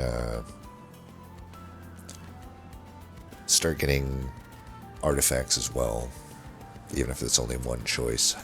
You know what? I'm game for it. I don't need another Welding yet. But thankfully, you know, I only really, as I listed out my floor, I'm like, I don't really need another Welding because I already have the deployable pulley claw. Like, it's just kind of win more at a certain point.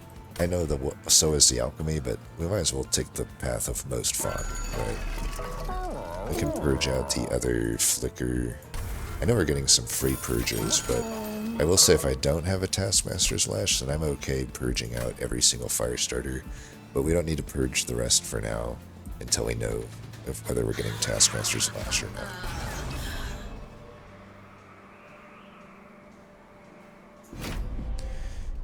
It's like Vampiric Feed. What do I need to do there again? Alright, just set up bottom. Okay.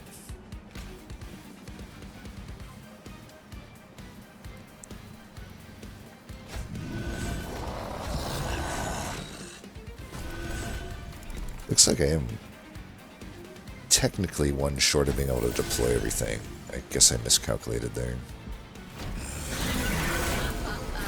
So that does mean I need to remove another unit. We're getting lucky here to get Weldling out. But I do need him down immediately.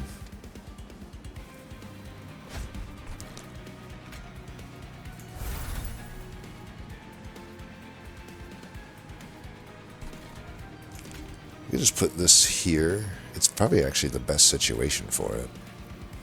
To have it not have much stats. In fact, I don't even want to forge it at all, I think. And we'll just forge here.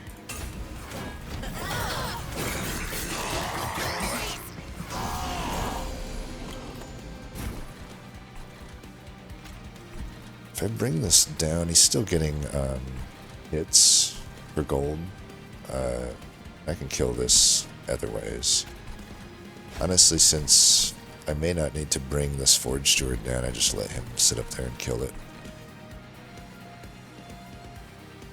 I forgot to use this last turn. Guess I'll use it this turn. I could do this as well. Might as well, right? This guy's not dying, but we can bring him back down.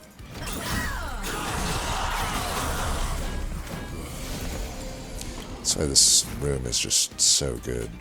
It's like, okay, I already overstacked the floor with it. I ain't done yet. Let the value continue. Okay, this one wants to go on the welding. So we'll just forge once. I need to remember to use this ability as well. And then, yeah, we want to get that in. That's why we add the glass cannon, because it's like, well, I don't need that much forge for this to get to a point where it's just hyperscaling this already.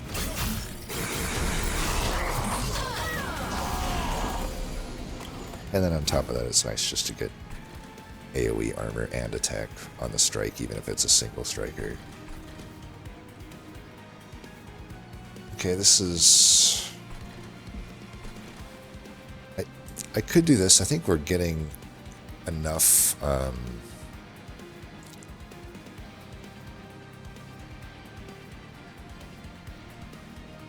I think we just alchemy. I don't think we use our thing here either. I played all the other alchemies though, but may just want to get the rage out of it.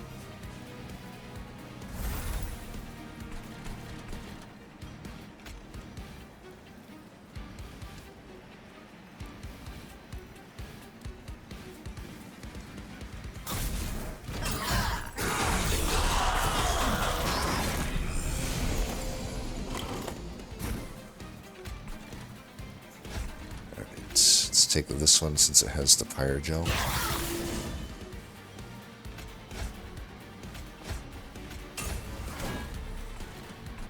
Is this thing worrisome? 20 should kill it, so I don't think I'm worried about it. I could have make it rain to kill it if I was worried about it.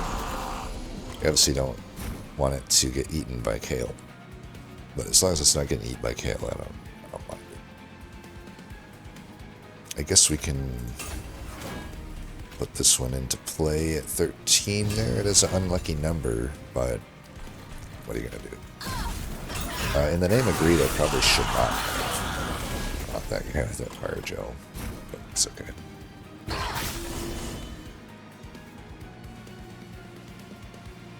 I guess this would be our best turn for cloths. Probably just put this here, right?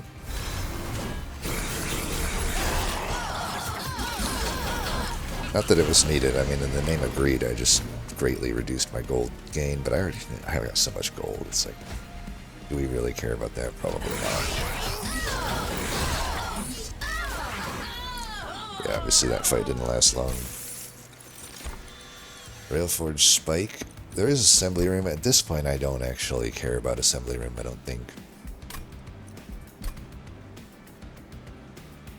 Yeah, I don't think I care about it at this point. I think I'd rather just get the spike. Alright.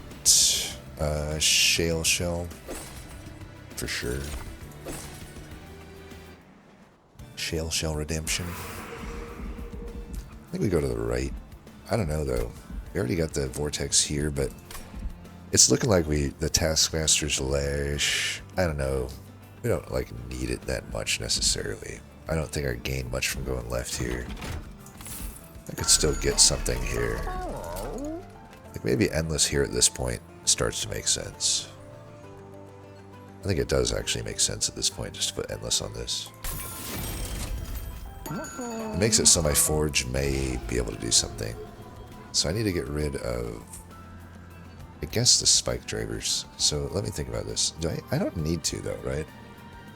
So even if I don't play the Forge Steward, it's still just pulling out Spike Driver and Welding. It only really matters if I want to dupe a Welding, which again I think we've determined we don't actually really need to do.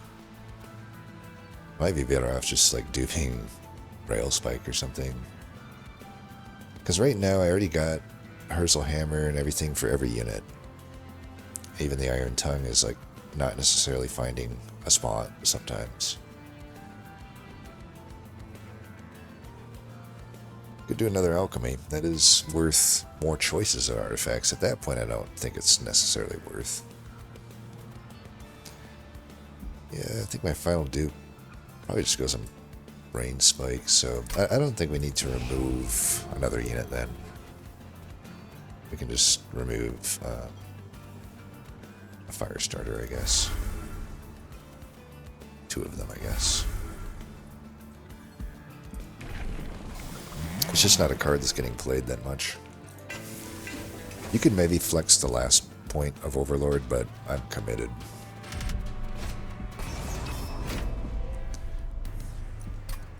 This just equals more scaling in most cases. We definitely want to set up bottom here.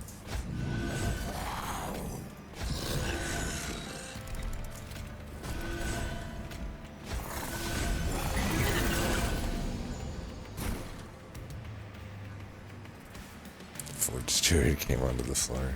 Interesting. Okay, we definitely want to get this in, but I definitely need some forge because we got, you know, some stuff coming in here. Although I can just do this, so we'll do that first, I guess. Still need to get some armor on it, though. I think what I could do, I don't necessarily want to take this damage. But, yeah, what I could do here, I could use the... I don't really want to use the Aquas this turn, but I do want to get that into play.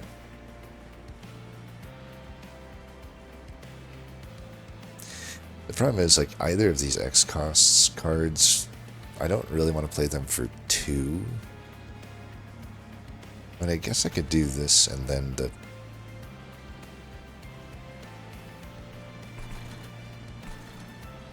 You know, I think I could probably just Aquaths. It's fine. The deck is really thin. So yeah, we'll do it this way. We'll go 5. That. I think we're pretty solid at that point.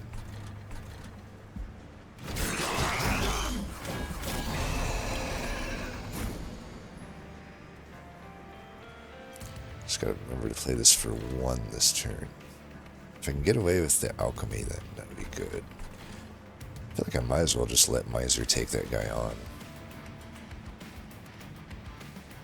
We'll only bring him down once we start full clearing at the bottom, which I think we will after we Brain Spike for 1. So let's Alchemy. Do that. Yeah, so we're clearing here. Let's just let Miser kill that, get his money twice. Then we'll bring him down next turn.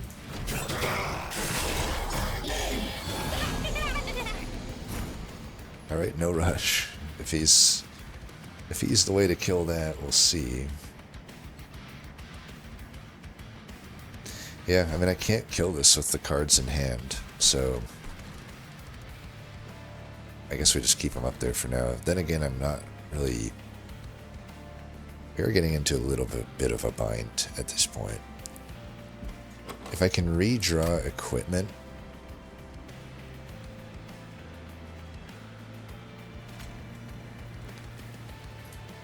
May need to fire starter then, just so I can break the reanimate.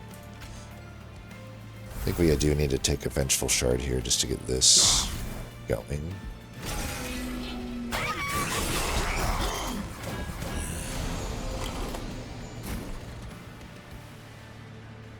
Alright, definitely need to do this. That is force. You'll definitely need that. So that's getting taken care of. I think we want to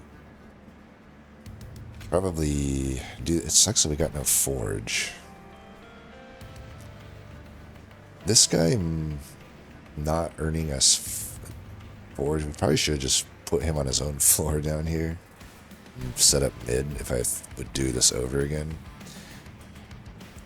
And honestly, for the final fight, that might be what we want to do. I don't know, though, because there is Scourge Shufflers.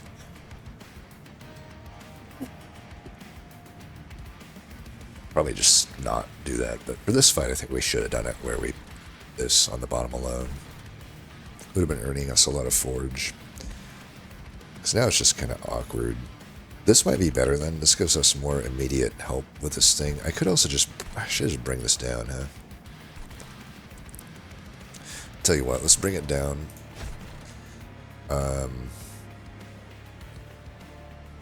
For now, I think I'll just do this. Wait, where does it make most sense? I guess still here.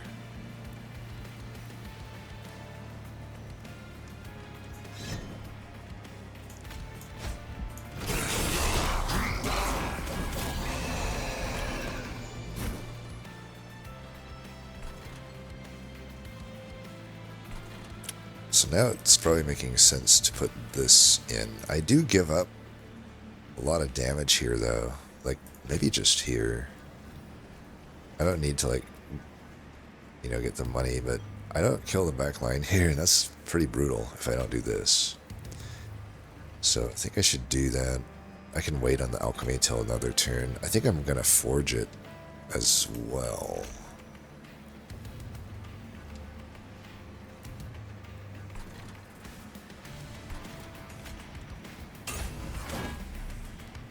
And we got one more hammer. I don't think I forge it. Don't want the forge points going into offense. So I'll keep bringing this guy down for now. I know I'm giving up gold here, but again, I don't really need gold. Maybe I should have forged that. These tanks are starting to become a nuisance. So.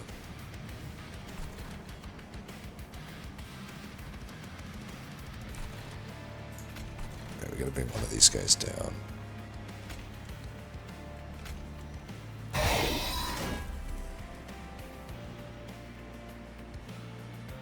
do want to play full throttle, but I also kind of want to get this into play. I'm clearing these well enough here that I might not need to do full throttle. It might be time to just get this in. I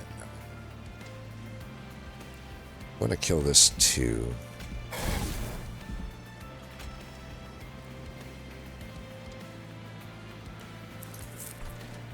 We can just bring this guy back down. This guy's here. I think it makes sense to probably just put this in now.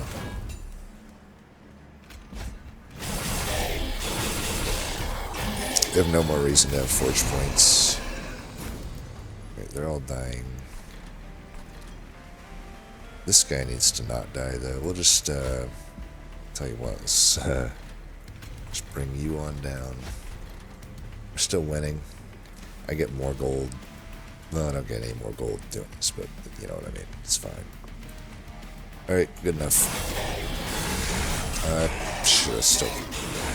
I don't know. I'm okay not taking pyre damage here. We could have brought Miser down, but again, I've got enough money here.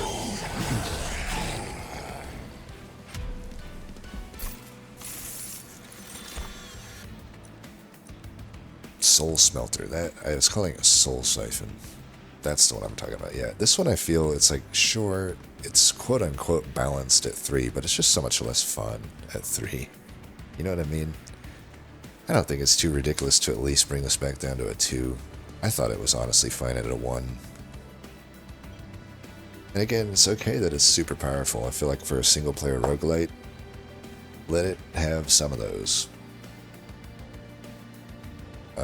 But, you know, I guess you just, I can see the argument that you don't want like a single target or a single card that can just generate all of your eggs, but I feel like it's like, well, you still have to do that in a way where you're setting it up on a floor that gets all the kills, right?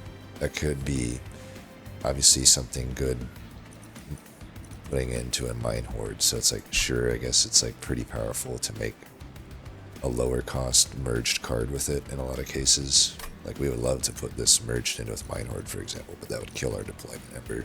So we do have to invest in deployment ember and stuff. So it's still balanced, right? Like, it's still good and usable. It's just so much less fun at 3. But yeah, do we take it? Honestly, I think we do, because the other stuff is not particularly good.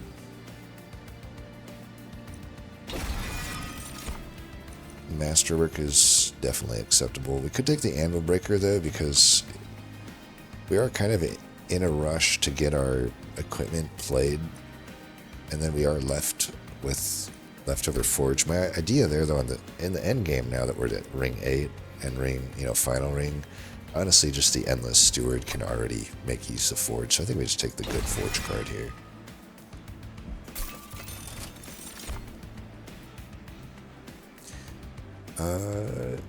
Coffers will never get procced because we just have the Seraphite.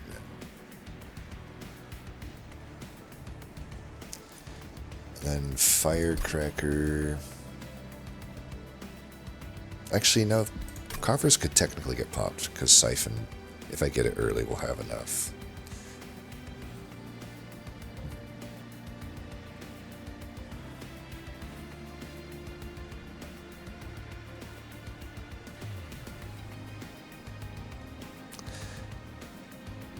Yeah. It doesn't do much, but out of the choices there, I guess it's the best. I mean, it could give us another chance at the Lash, even though I'm going to be removing fire starters. Alright, we know there's no Pyrestone housing. That's not necessarily true, actually. I don't know. Pyreborn kind of breaks the equation. I've seen it where, with Pyreborn, maybe it was a beta-only thing, but I have seen it where I see an artifact early game, and I see it recycled by the end of the game. Maybe that's not the case anymore, but it definitely was the case at one point. So we don't have anything we can do here. We're mainly just doing it for these nodes, right? I could have maybe have already gone left there. Oh, this is really good. Manifold. Are you kidding me? Definitely, I would say, though, maybe left was better, because the dupe is not like that important at this point. Abyssal Prism.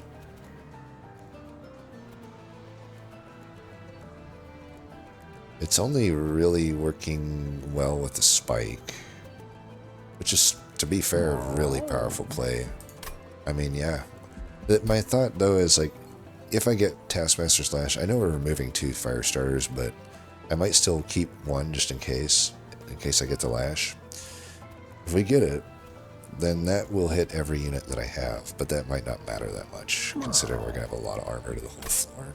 So I think it's still fine. Breath of Heaven, I guess we'll buy. I don't really know what this thing is meant to do still to this day, but Odie's Totem we're definitely not buying, even with all this money. Split Anvil, why not? Crystallized Wing, why not? Why not? So for a free, we would like to do this. For money, I don't know. Like I said, we are likely to get Taskmaster's Lash, so... We're not likely, but we're not unlikely.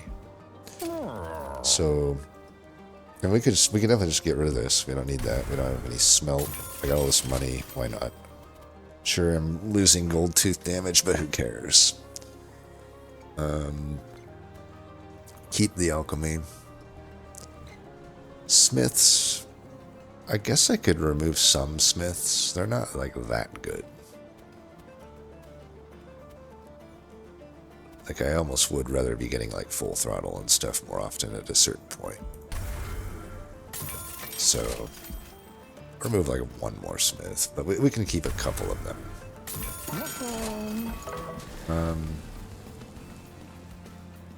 Definitely want to dupe an X-Cost card at this point. I just don't know which one. Like, I think with the Abyssal Prism, I'm thinking Spike. Like, Spike could be pretty good. Yeah, I don't think we need to think about it too much. That's just super powerful. And we'll keep the rest of this gold for our dragon.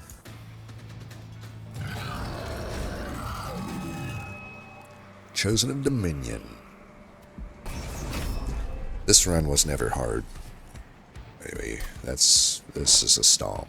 But that's just how it is.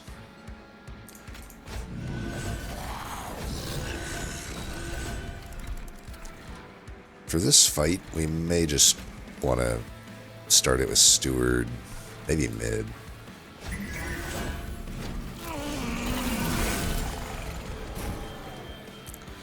Okay, Welding, you come down immediately. You will do that. I'm telling you, Phoenix, he's alright. He's alright. I should have put that down first. Fuck. Might as well save the spike. Well, let's put this here, I think. Yeah, he's actually likely to die. I guess we just put it here. I don't know. It is kind of awkward, right? Since we already fucked up the turn, I guess I could just put it... I don't know. I don't actually know where to put this. I guess we don't put it on anybody this turn. Kind of wanted to do this, but I think it's fine because I can make up for a lack of like flat attack with a bunch of rage on this thing. So I think it's, I don't know though, with the AoE, kind of need to probably wait on that. It might actually just be spike here. That masterwork could work as well. I mean, I could just masterwork 8 forge into this is probably enough. I think I could just do that.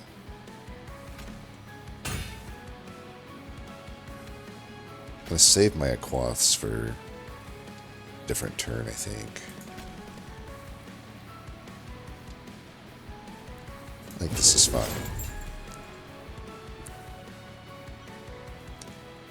And then, yeah, now we get split anvil at least for all of this.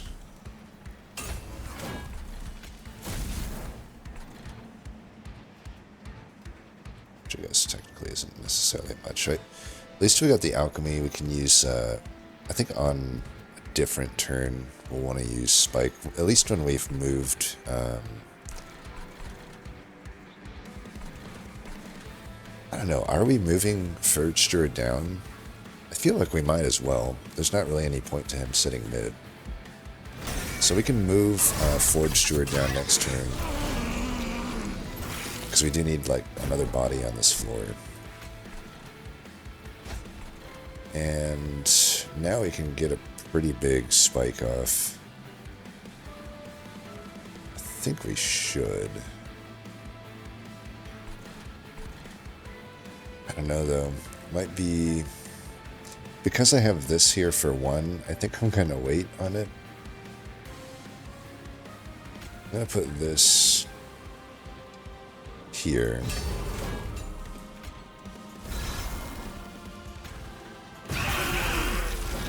And next turn, I guess, we can do the Quanths plus Spike.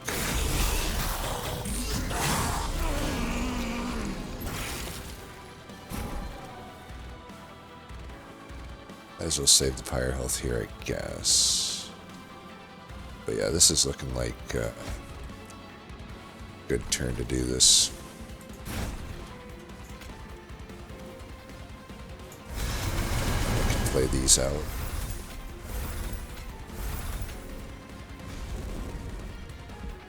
And save the rest, I guess.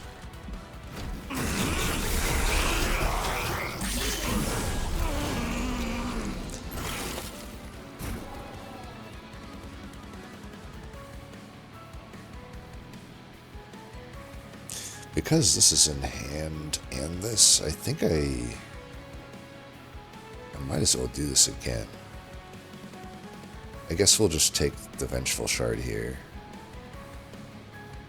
It just feels like a bit of a waste to play the Hersal Hammers at the moment. We just do this.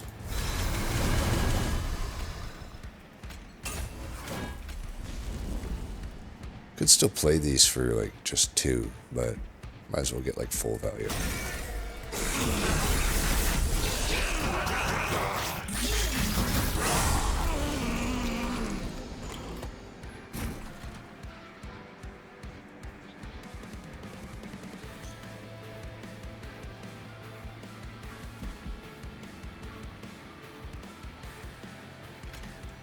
Don't get super good value out of this, but that's a good. Oops, I did that wrong. Could have got this. Could have got the tank kill. I didn't think it'd be relevant, but I should have went with the lower health unit.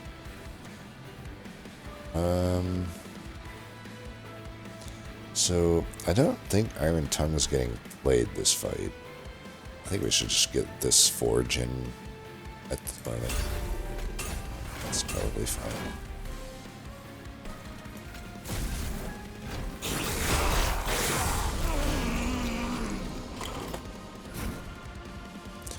Alright, let's get it in on the multi-striker for now. No rush on the other stuff. Okay, I guess I need the sweeper. Shit. Well, we'll just bring him back down if we have to. Bring back the Scourge Shuffler at least. Or there's no Scourge Shuffler. Oh, we'll bring back the tank then.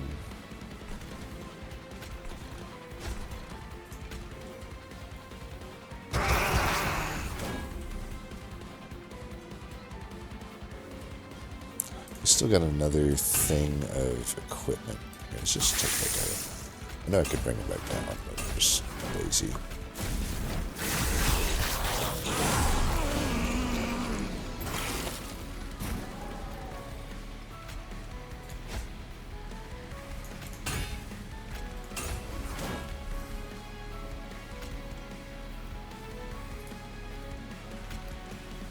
I guess we gotta do this to get the, wait, is this guy really gonna die? Okay, I didn't think it'd be that close. Jesus. I guess we're not getting any of these eggs. I'll be honest, I didn't think there was any world. I mean, I guess this guy has a shitload of corruption. I am a dumbass for putting him on the front, in hindsight. Yeah, I guess I should have just put that on the other dude. I feel like it was awkward though. Listen, I can't remember if I even had that guy on the floor at the moment. Yeah, whatever. We're gonna still... Of course. Okay, we do get the lash. Perfect. Guess we can take this. So much for, you know, taking the, hidden coffers.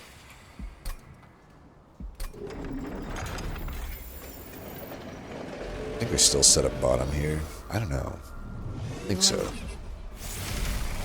think it's fine. We may never need Forge Steward on the floor with us in this particular fight. First, we definitely want the Miser.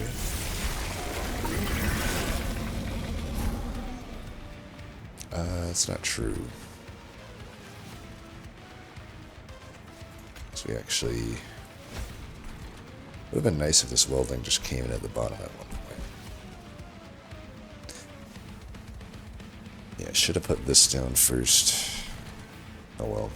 It's still, the possibility for this was always there.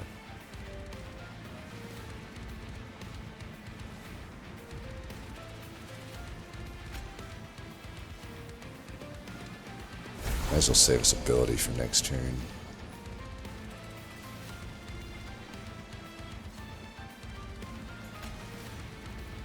I think we do this at the moment because this is kind of a weak turn otherwise.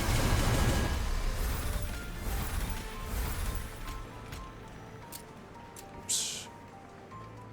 Right, we may not need the armor there as much as we need it here.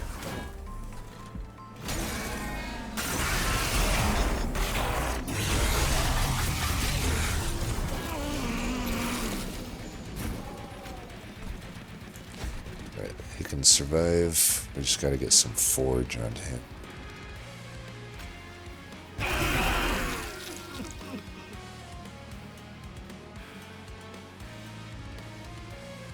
This is not the card I want necessarily.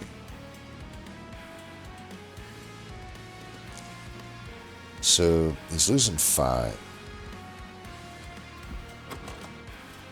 We're guaranteed to draw at least one of these Herzlhammers next turn. Put that on it. Could also just do spike. I mean, we're probably doing the spike now anyway. Yeah, I think that's fine. We'll just do this now. This guy, like I said, I don't know that this Forge Steward is necessarily coming onto the floor. We can hit that.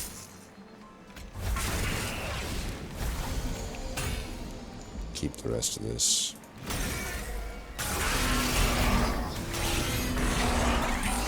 still have my quants, and I used both my rage spikes. I feel like we might want to just use it here. Gotta use this turn as well. I mean, I can play this for 0, and it still does what I need, so I might just play it for 0.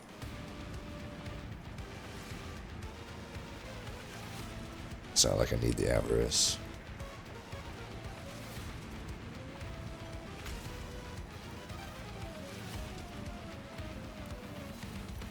Yeah, let's do this.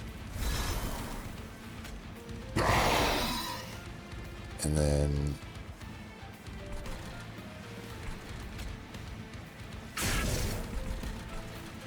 is this guy dying no matter what?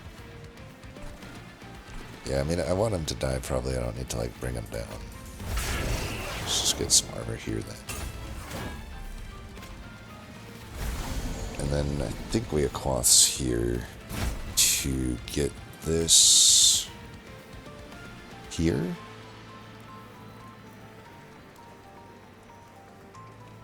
Is it even needed? So I could do it here.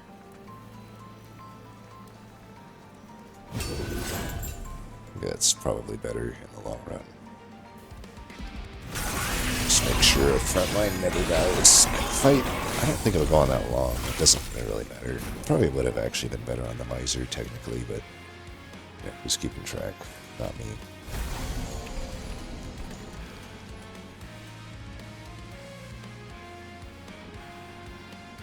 I think we can forge this guy here. Just wait on everything else. Do this while he's here.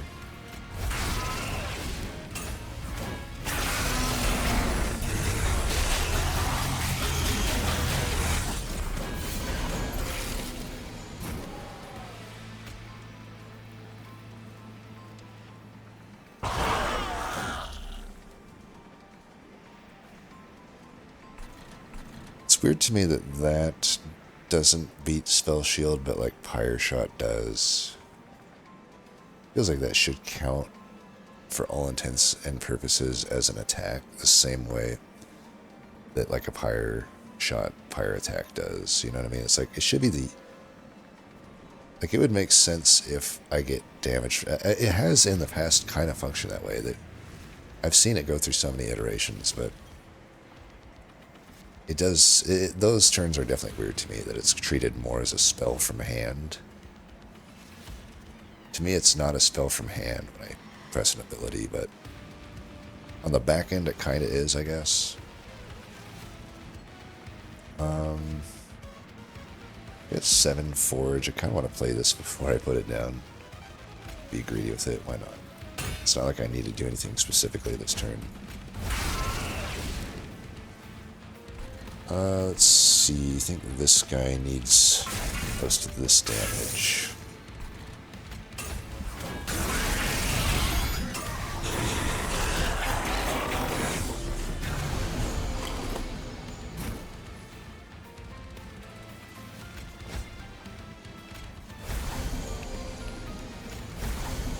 Actually not clearing them when I don't hit my ability. It's kind of nuts. I mean, that's why I should have put the damage on the Miser, I guess. I don't know that it would have changed too much necessarily. I definitely want to play this. It would be nice to get the Smelter into play here, but I can just pull, you know, what's his name back down.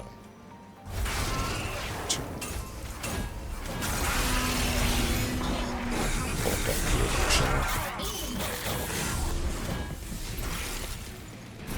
Let's pull you down.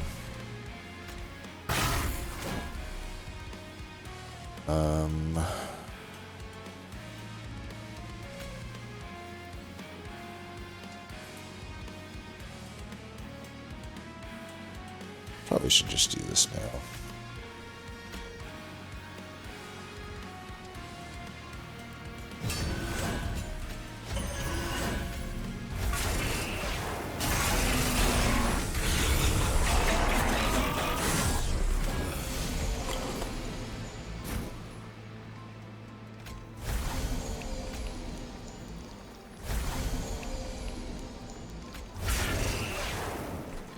should be death. Is there any way I can kind of like smith this?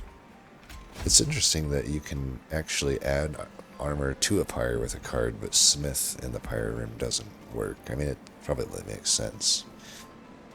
At the same time, would it be OP? I don't even know if it would be OP. Honestly, I kind of wish smith could do that. I mean, it would make a little bit more interaction with the pyre start to form. I feel like there is kind of a theme with pyre interaction with this clan that isn't necessarily fleshed out. Obviously, it is cool to get really high pyre attack with your Herzl, but other than that, there's not a whole lot going on there. You know, obviously there's the pyre shot, but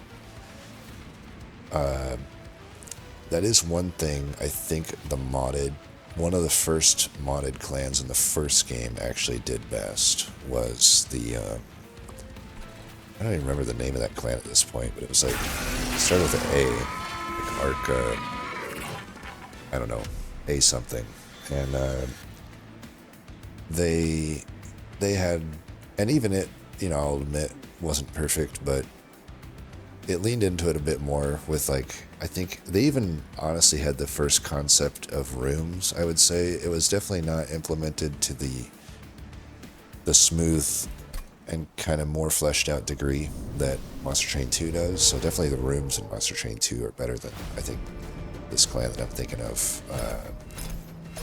Man, I wish I could remember the name of them.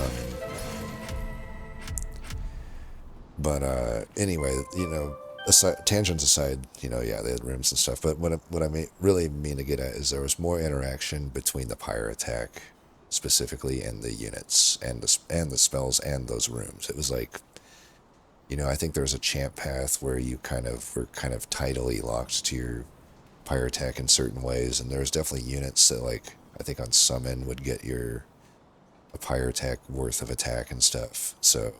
And then there was obviously some cards to, like, to scale, you know, spells that would scale your pyre attack. They just seemed a little undertuned in a lot of cases, I feel, but the idea was there, right? And I think it was maybe they could have done that with some of the Railforged cards a little bit more, maybe.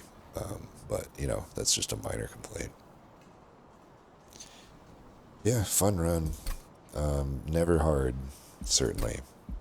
It is really nice, so honestly, it is kind of fun to be playing. You know, I don't have any time for any other games. It's basically, I'll go, like, I can fit, like, one run a day, maybe, of Monster Train and Slay the Spire 2. And it's generally nice to, I feel, wind down with Monster Train, you know. You don't want to be all stressed with the difficulty of Slay the Spire 2, which, to be fair, is easier than the first game. It's still very hard. Like, I don't want to undersell. It's certainly still harder than Monster Train 2, right? Granted, I'm obviously way better at Monster Train 2 because I've got 10 times the playtime. Slay the Spire 2 at this point, but with all that in mind, Slay the Spire 2 still very difficult. There's a lot of unavoidable damage, which is something that doesn't necessarily happen in Monster Train, right? With Monster Train, in a lot of cases, some variant of leak is unrecoverable.